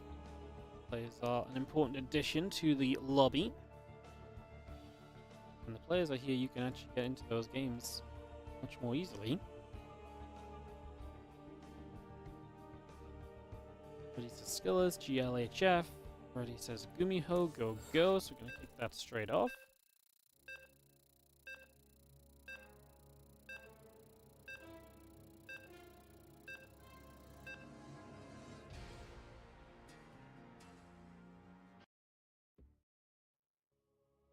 We get into Frostline here. Get this underway. And see what happens as we have in the top right hand side our blue Terran player who's up 1-0 in this best of 3. We have Gumiho.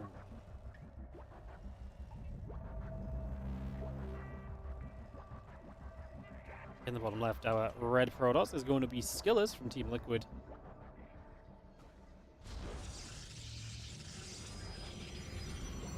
Game 2 of our series as we get this one up and running.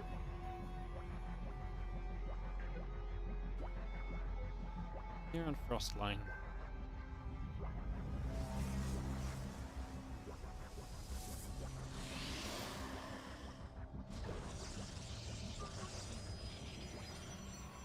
Foundry coming online. Just going to be seeing the gateway coming out, the barracks on the way, so we get all of this set up for a few moments.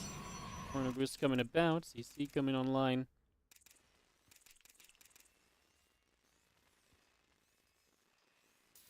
Again, those first few moments set up here as we get this game underway.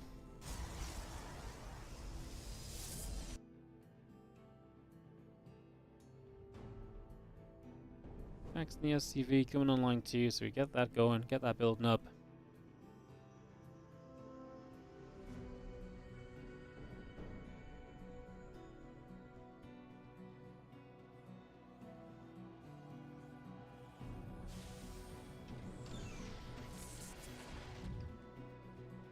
SCV will nibble at the probe.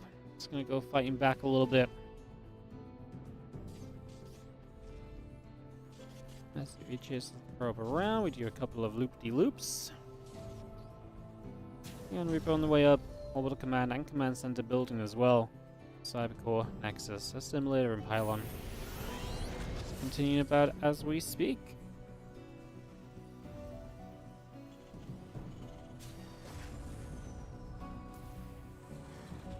Comes over. Nexus and the Assimilator just settling. Whole gate coming about.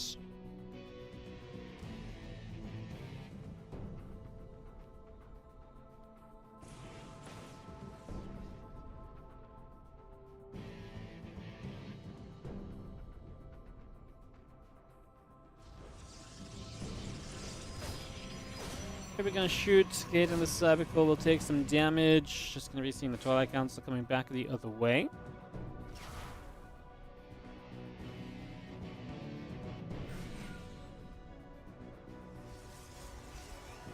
Taking a few shots, and again we go back the other direction. Just gonna see that Adept coming around. Reaper drops down the grenade. Obviously hops up into the main base.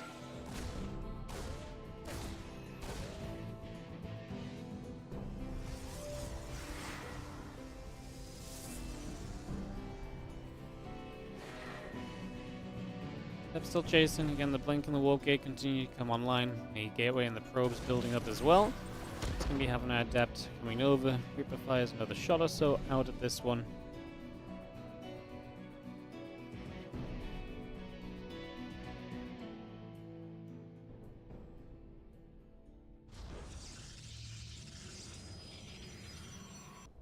Orbital Command moves over to that natural expansion, so Gumiho will be able to get that going.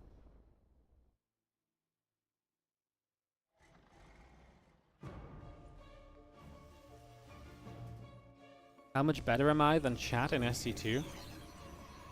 I think if everyone in chat had to play SC2 at the same time on one controlling one race, I think I'd be okay. Can you imagine like 1,500 people just like trying to simultaneously Archon mode? What a disaster waiting to happen that would be. That would be kind of funny. Oh no, there's not sufficient disk space to continue. Oh, hang on, guys. I need to delete some VODs.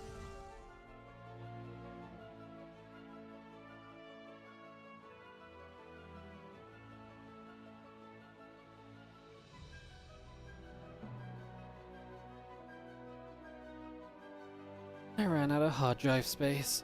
That was a classic. It's okay, I don't think we need Gumiho Skillous recorded anyway. You were top diamond before Masters came out? Damn. 1,000 player free for all. Can you imagine we could actually have like 1,000 player free for all? That'd be so cool.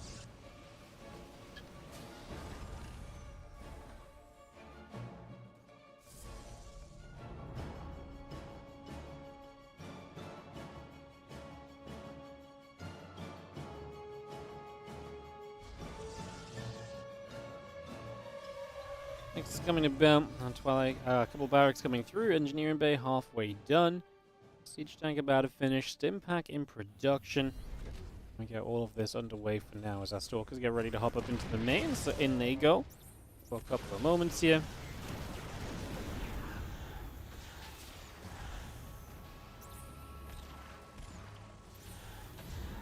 Stalkers unloading. Just going to be blinking across. Reaper will take a few more shots.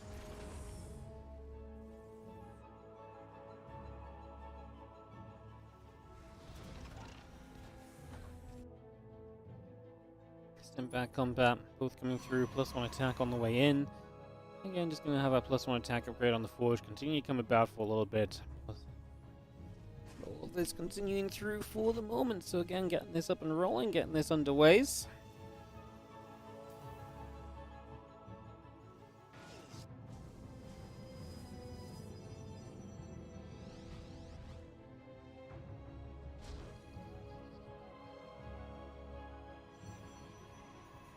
And gateways, +1 attack, charge, all of that continuing out and about right here. Stalker's going to hit the depot. Now some Marines going to start taking some damage.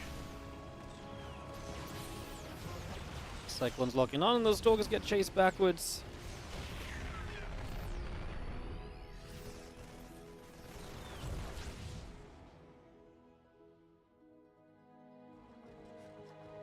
Maya continues to fire through and again just going to be having the +1 on the Immortal. Continuing to produce as well, so all of that continue to come into play. Double pylons also coming online, so we get the pylons up, the cells continue out.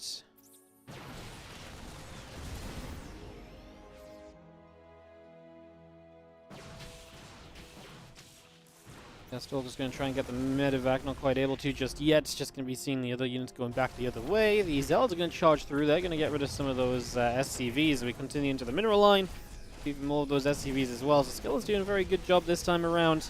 Very actively coming through and just kind of getting rid of workers and making this game a lot more about him than what he was able to in the last game, where he really kind of just was kind of dictated to him what he was kind of going to have to end up doing and how things were going to go. Next, this drops into the top left-hand side. The concussive shell still coming up. Viking and Marine both on the way through. The CC continues online as well. +2 attack. Also building up from Skillous as that Robo Bay is only about halfway through, so that's not far from being done either. Our Nexus still coming up. The probes in production.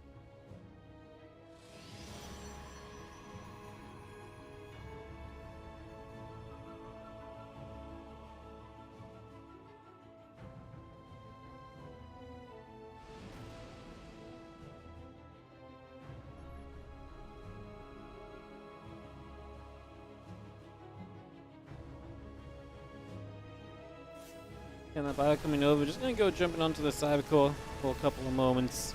I'm just going to be able to knock that straight down.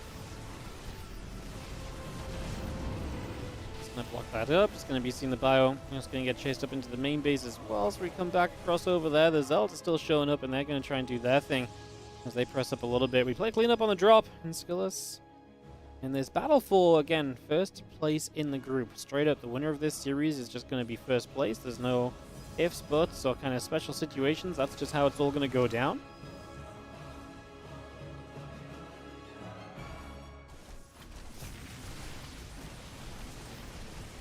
So let's try and bring this one to a game 3. We had a lot of 2-0s early today, but a couple game 3s starting to come about. Nice to see it as a tank shot firing. Zealot's Immortal Stalker hitting through. The bunker will go down. To work our way through that. The Colossus still coming up as well. +2 attack also in production. Marines are going to continue on to those Zealots. So a lot more damage being done. The Zealots still going to be there. Bio units are dropping. Skillous. Having some troubles on the other side. That robot being depowered just before the Colossus pops is frustrating, but at least it lives so that the Colossus will get out eventually. You're not going to completely lose that kind of build time there. So there's a small benefit for you on the end of this. Although Bio now going to jump onto this gateway, so we're going to get some damage done here. The gateway already taking some shots. Take a few moments as we just see the Stalkers coming across. Medivacs will get chased away once again. Pushed back to the other side. Now Zealot, Stalkers, Immortals, and Sentries joining up together too. There's a couple of Widow Mines again. We're going to try and get there to make something happen. Colossus and +3 attack on the way. Marine Marauder all coming about.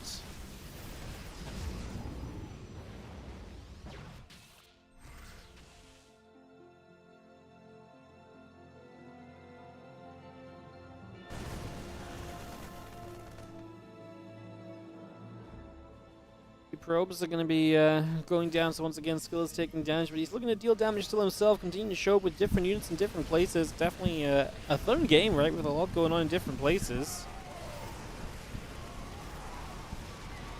I will fight, a couple of Zealots going down, Stalkers and Sentries going down as well. That Immortal also going to drop. As the Bio continues through, we're going to grab that Immortal as well. I think this is looking like a hold. I don't think Skillous has really enough, because he's going to lose the Colossus without enough to support it, and then Marauders against the Stalker is going to be fine. Big Zealot warp into the main base, though, is going to make you maybe think twice about it at the very least. Zealot straight into this mineral line. Gumiho is going to keep on dropping, so it was kind of looking like a hole, but with the reinforcements, Skillous may very well just be, not just okay, but may actually still be just on the verge of winning this one out, and he is. We're going to go to a third and final game of the day. So Skillous and Gumiho will go to one final map. As we'll get that ready to rumble in just a few moments. Perfect. Third and final map is going to be Amygdala.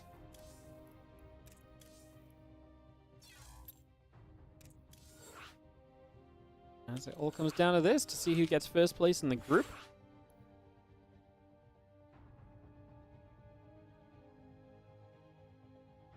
First place in the group means that you would play either Hero, Björn, or Harstem instead of Spirit, Clem, or Max packs. There's always going to be a little bit of RNG left involved in it, right? So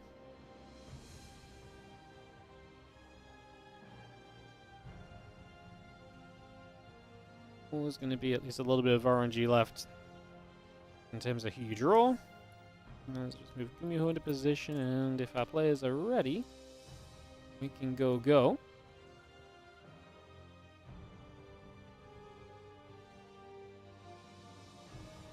So we'll check they are in fact ready.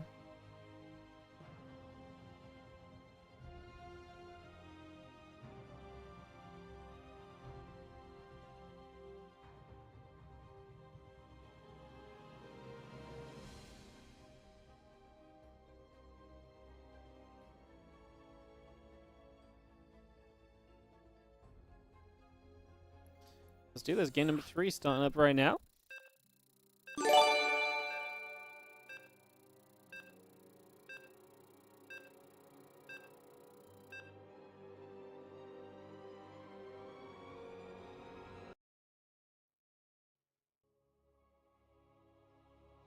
The Ducks won. Thank you so much for the 6-month resub on the Prime. Welcome back. Appreciate it.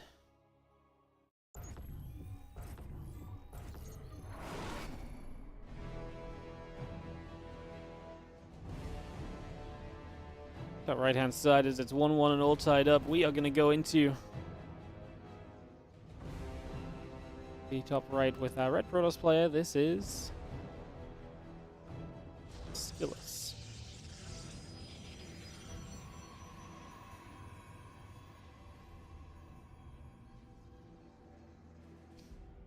Bottom left, our blue Terran is Gumiho.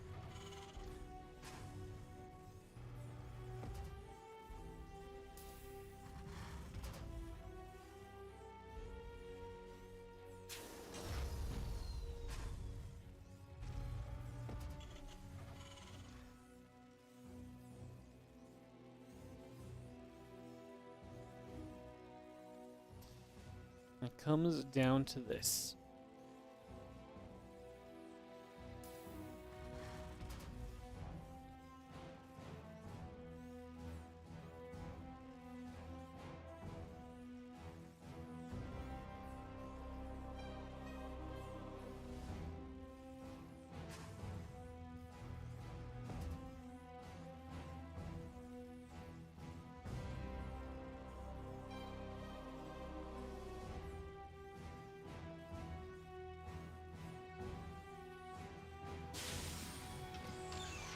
SCV coming over, probe coming over to start skying to settle down.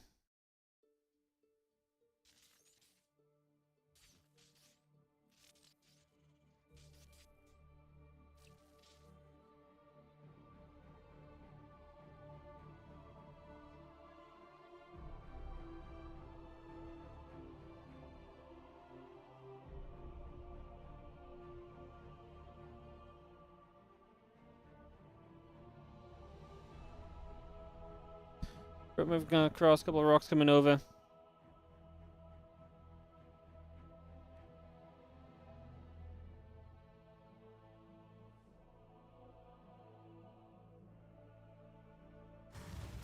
I see a couple of SCVs going to get going over here. Factory will set up as well. As we take a few moments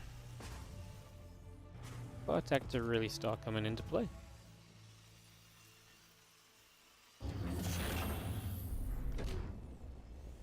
Starport swapped in position.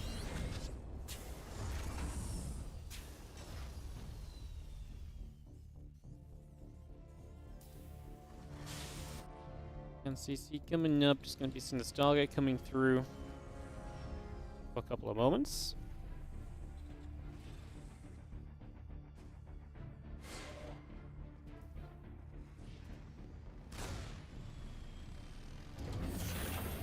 Two Hellions and the Reaper will move onto the map.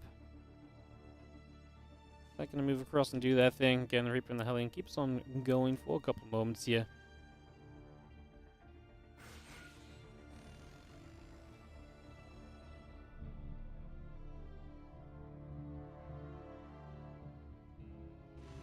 Hit it back in a couple of mines, continue through.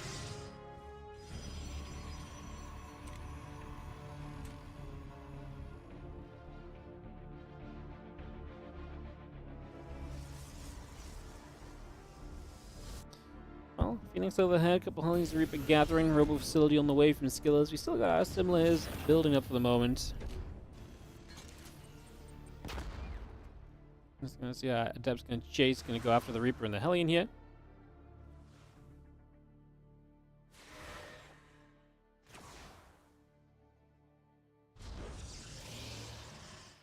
Adept will chase, just gonna get there. Hellion will take one shot, the probe will finish it. Again, a third game to decide who gets first. Like I say, it's kind of, I mean, we'll see what the groups work out as. The playoff bracket works out as. First and second can be good or bad, just really depending on the draw that you get, so. Widowmine's dropping in, the probe's pulled to help. That's disastrous as the split was not there at all. The second Widowmine goes for more, 9 probes in total. It's a disaster, is what they say.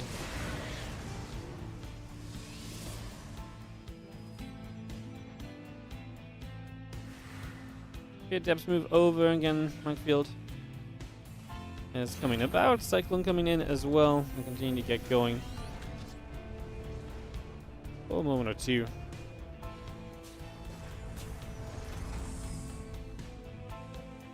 Yeah, a couple of Vikings continue to come about.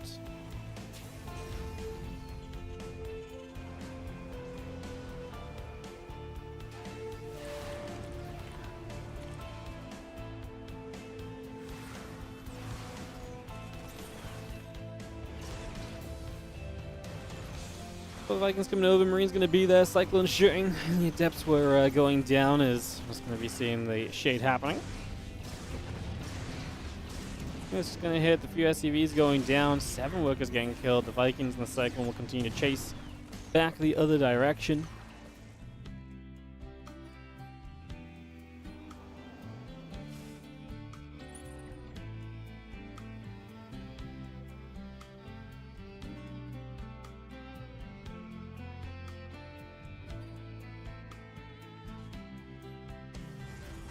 Again, Vikings and the Cyclone with Macfield. Very aggressive kind of combination of units coming up. So we see now units coming about, Cyclone's coming over, the Phoenix and the Adepts coming over as well. Just gonna get a couple shots off.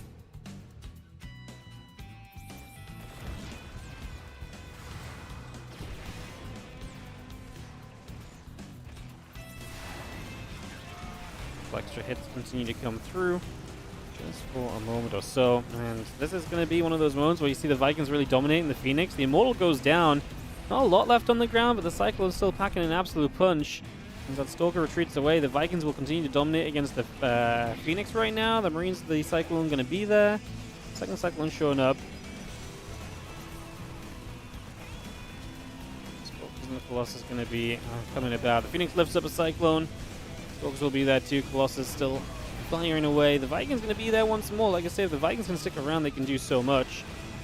I was going to say, can they land and fight these Stalkers? They're going to try to go down instantly.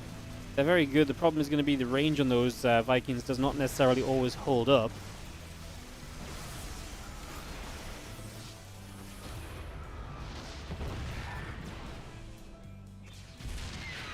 Let's see a Viking going down. Yeah, obviously one Colossus lives through that at least, which is a benefit. There is some good in this situation at least then. CC just going to drop into place. You're not going to get rid of the observers. The obs will go down just for a moment or so. Then the Vikings still coming across. Just making 2 Vikings at a time. Obviously full mech play now from Gumiho. He adds the extra factories on. Fascinating that he really seems to feel as though he can make mech play work, right? This is not something which we really initially thought was going to be viable anymore, but yeah, currently making it happen. As our Vikings come back over. Just gonna hang about there for a moment or two.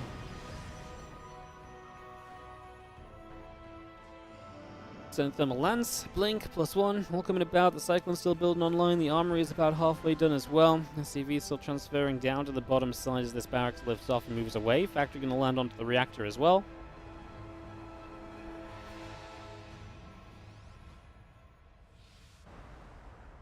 And we get Extended Thermal Lance coming online. The Blink coming up, the +1 coming in.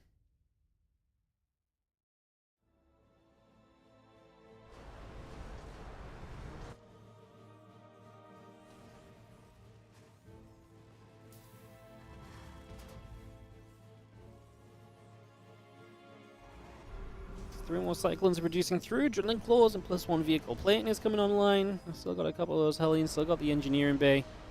Coming up for the moment is again the Nexus building from Skillous. Again is expansion online. +1 and Blink coming up. Immortal about to finish as well. Those Cyclones going to lock straight onto that set of rocks. Open up that space in the center. Obviously potentially have a gold base you can take. We'll see if that's something that works out or not.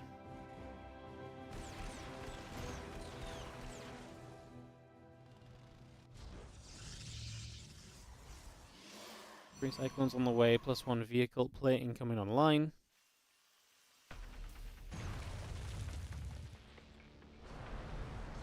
And charge starting. Extra gates coming up. Just going to be seeing our Cyclones actually against some lock-ons, but this is where the Blink Stalkers should excel. They can blink away from trouble, blink away from the lock-ons.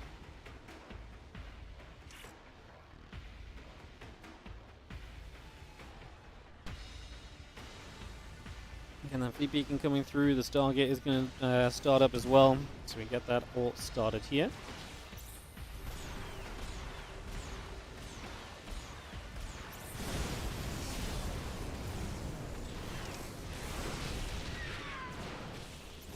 You've seen a couple of units continue to drop down. As we have the... I mean, these fights are going to be very interesting, because Cyclones can be good. Can they be good enough, though, is kind of our question, and not 100% sure if they will be, to be honest. I feel like the later this goes, the more tech comes online, the better off Skillous should be. The Vikings are going to be nice, though, to zone the Colossus a little bit. The Stalkers do a good blink to put themselves in position to deny the Vikings.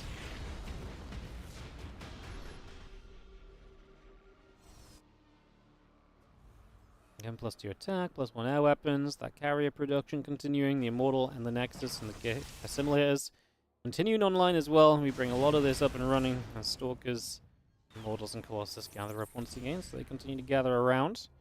Couple libs, couple of tanks coming through. The Infernal Pre-Igniter still coming online as well. That Nexus is going to get cancelled over on the far right-hand side.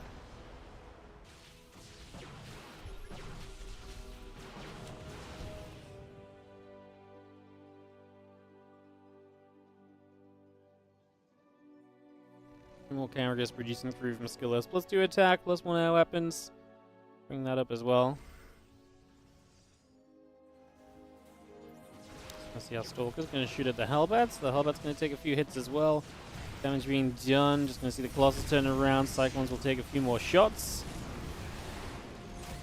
There's one Colossus going down. Gumiho coming in with the flank is actually going to do pretty well for himself here. Widow Mine's actually going to do a fair bit of work as well.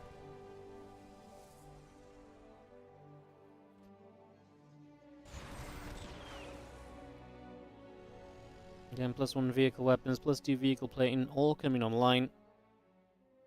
As well as the Stalkers, the Immortals coming in bow carriers in production. 2 of them on the way up, the Mothership and the +1 air weapons coming through too. Cyclones are going to get there for the Zealot pickoff. I'm going to get back onto that gateway and all the rest of it now.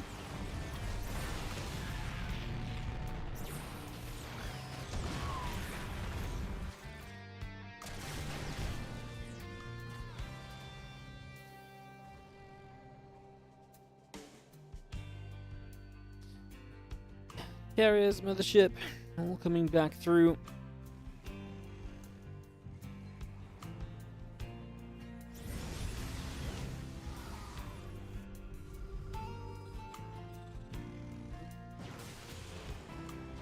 Hellbats, tanks, Cyclones stepping up a little bit here, so we're just going to be moving forward. The carrier's going to be sitting there as well. And as we do have the Cyclones continue to stay locked on, actually continue to push forward. We're going to get rid of a Stalker. More Widow Mines going off, knocking some Interceptors down as well. Cyclone's moving through again. That cannon going to take some damage. There's going to be a time warp to try and slow the retreat of a few of those units down as they back away. The tank's now sieging. Mothership going to come back across. Cyclone's locking on again and just going to have ourselves a good couple of moments. Right on that one. I mean, it just feels as though it's so... I mean, don't get me wrong, Cyclones can get rid of those carriers.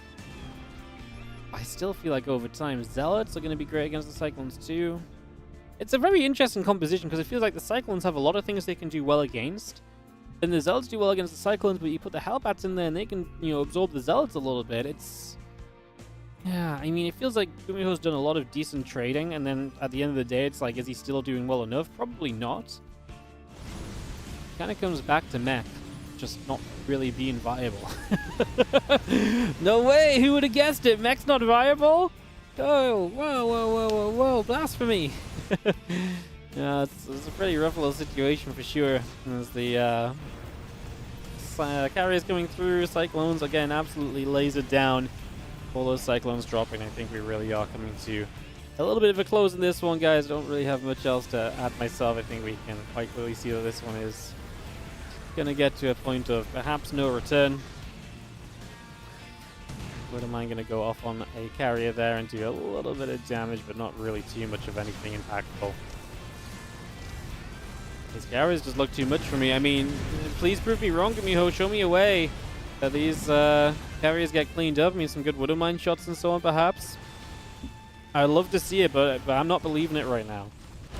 I mean, don't get me wrong, the supplies are close. I just don't know if the quality of the two armies that are in play are close.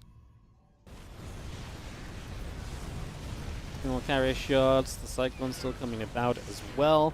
It's going to be seeing our +1 vehicle plating coming through too, by the way, so that's also coming online.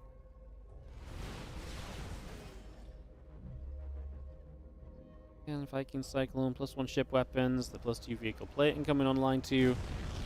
There's that gold base of Gumiho going down. Stalker's already harassing the other mineral lines as well. So other mineral lines continue to take some hits. Chasing once again. A couple more units going to be going all the way there. Gonna see if it's enough to make anything happen. So far, not really. As the Stalkers sit around the back, SCVs will continue to drop.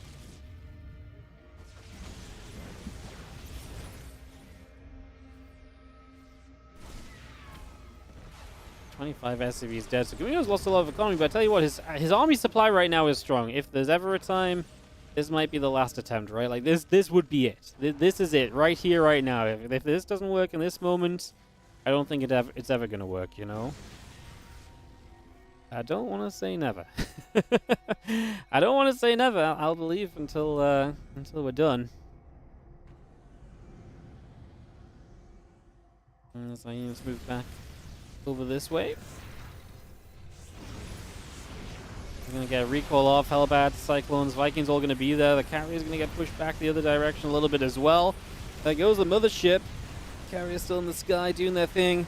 Going to be seeing the Cyclones still getting shot at. The Stalkers playing cleanup as well. Vikings really are just going to go big onto those carriers, chasing those all the way down. Gumiho's supply is actually going to be, again, good coming out of this. Like, Skillous is kind of stuck trying to rebuild. He only has 2 carriers and 10 Stalkers on the map. There's Storm on the way up for him. If he can get to Storm, then brilliant, but I'm not sure if we're really going to get there. Still fighting. Stalker's going to be there. Hellbat's taking damage. Orbital Command will take a few more hits as the extra Cyclones and the Hellions coming through. Carrier is going to get picked off. Vikings will land. Observer coming online. Still just seeing the rest of the army of Gumiho still pushing up as the Stalkers going to get chased a little bit. 5 more Cyclones plus 3 vehicle plating continue to come up. Gumiho about 40 supply ahead. Is he actually doing enough? Yeah, has he actually thrown enough going on?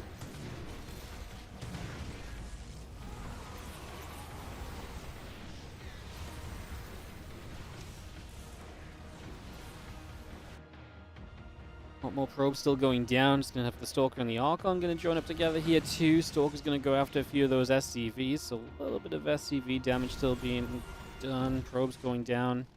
Man, this is I think Gumiho has just about torn this into his favor at the end of the day. It really has not been easy, but I do think he is, like I say, just about going to get there.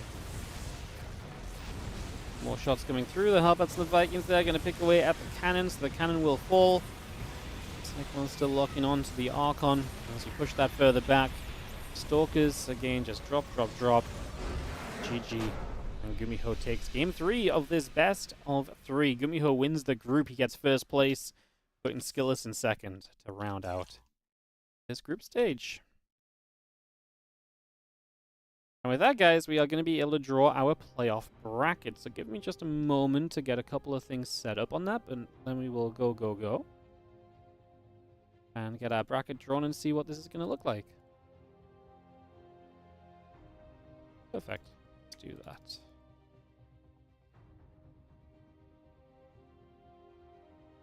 Never call this too early. I mean, I really just didn't think he was going to be able to do enough, but Skillous really struggled to keep getting units back online, right? I mean, very big credit to Gumiho, because I was very happy to call that one being done. I do not regret my decision to call it, because I really did not look good for him in the slightest. This did not make me feel good for him at all. But, alas, like I say, I was incorrect. I was incorrect. Yo, the Ducks one, thank you, by the way, for the sub a while ago. That game, obviously, was a little bit of a longer one.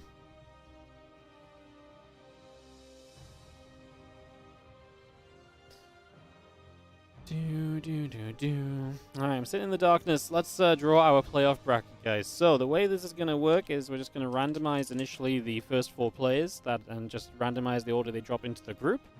Plain and simple. The first part is very easy. Get this set up, and then I'll bring it on screen. Just let me log into Wikipedia as well, so I can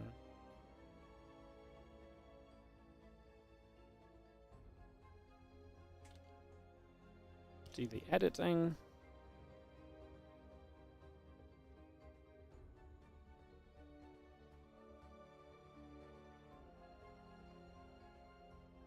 Alright. So, this is how it's going to work, guys. Pretty simple. We've got 4 players who finish first in the group. Spirit, Clem, Maxpax, and Gumiho. We are going to randomize these 4 players, and that's the order they drop into the bracket, okay? Simple as that. Randomize! Max Pack, Spirit, Gumiho, and Clem. So Max Pack, Spirit, Gumiho, Clem. Max Pack, Spirit, Gumiho, and Clem. And we save that, and that will be our first section of the bracket set up. Just like that. So those are the first place finishes. The only rule we have, you don't play someone from your group again until the finals. So Max Packs can't play Hearthstone until the finals, so Hearthstone has to be on the bottom of the bracket. And Spirit can't play Hero, so Hero has to be on the bottom of the bracket, which means that Björn and Skillous have to be on the top of the bracket. So we're going to randomize Björn and Skillous, and we are going to absolutely hope and pray that we do not get TVT and PvP. Randomize Björn and Skillous. We want Björn to be on top and Skillous on bottom. That's what I want. Give it to me, randomizer. Never lucky. Skillous and then Björn. Alright, Skillous, then Björn. Never lucky.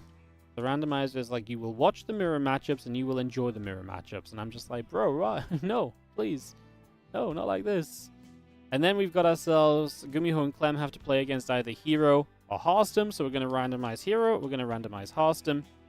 In that order, and the order they fall into, we're going to be good. Randomize, and they stay in the right order. So Hero, Gumiho, and Hearthstone Clem is going to be our matches.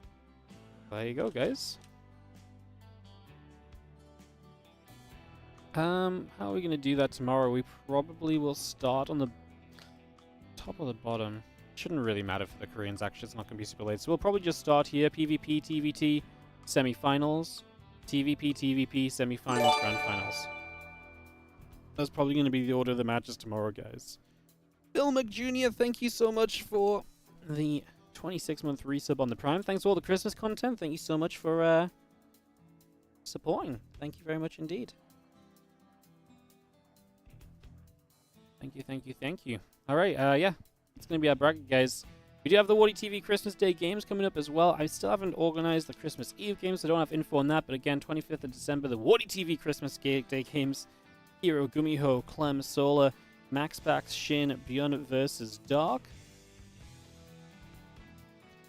Semi-final number 1, semi-final number 2, and the grand finals going to be coming up on the 25th of December. Fun tournament.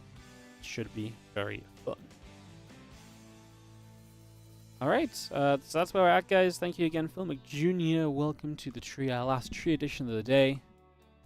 Appreciate you, mate.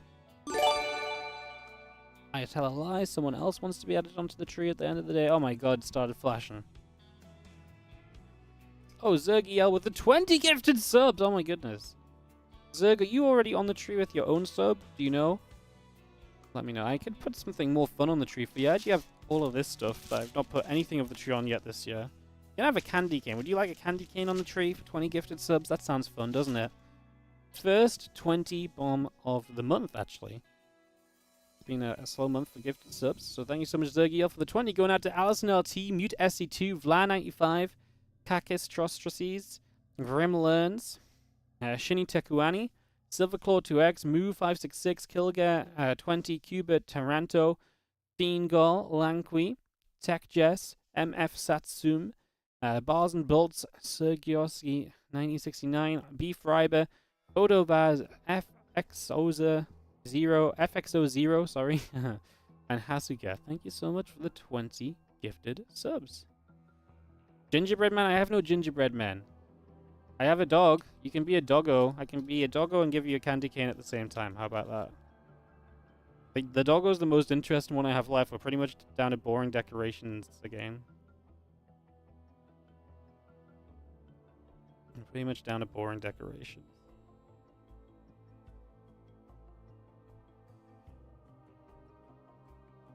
Hey. Alright, so yeah.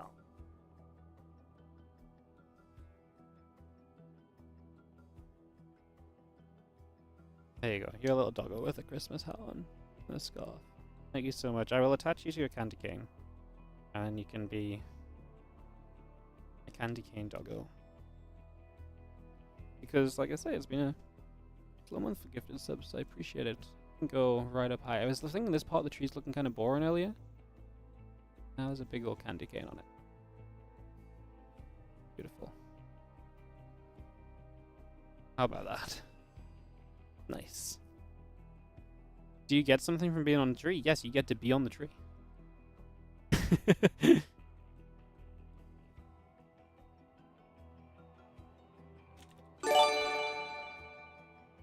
Dreams and Dust, thank you so much for the 18-month resub on the Prime. I'll get you on the tree, and then we will be actually done for the day.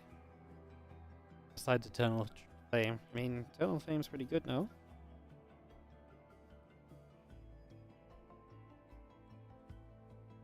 Eternal until the end of Christmas? No, I remember every single person I put on the tree every single year. It's absolutely eternal. You guys think I don't store all these decorations away as well?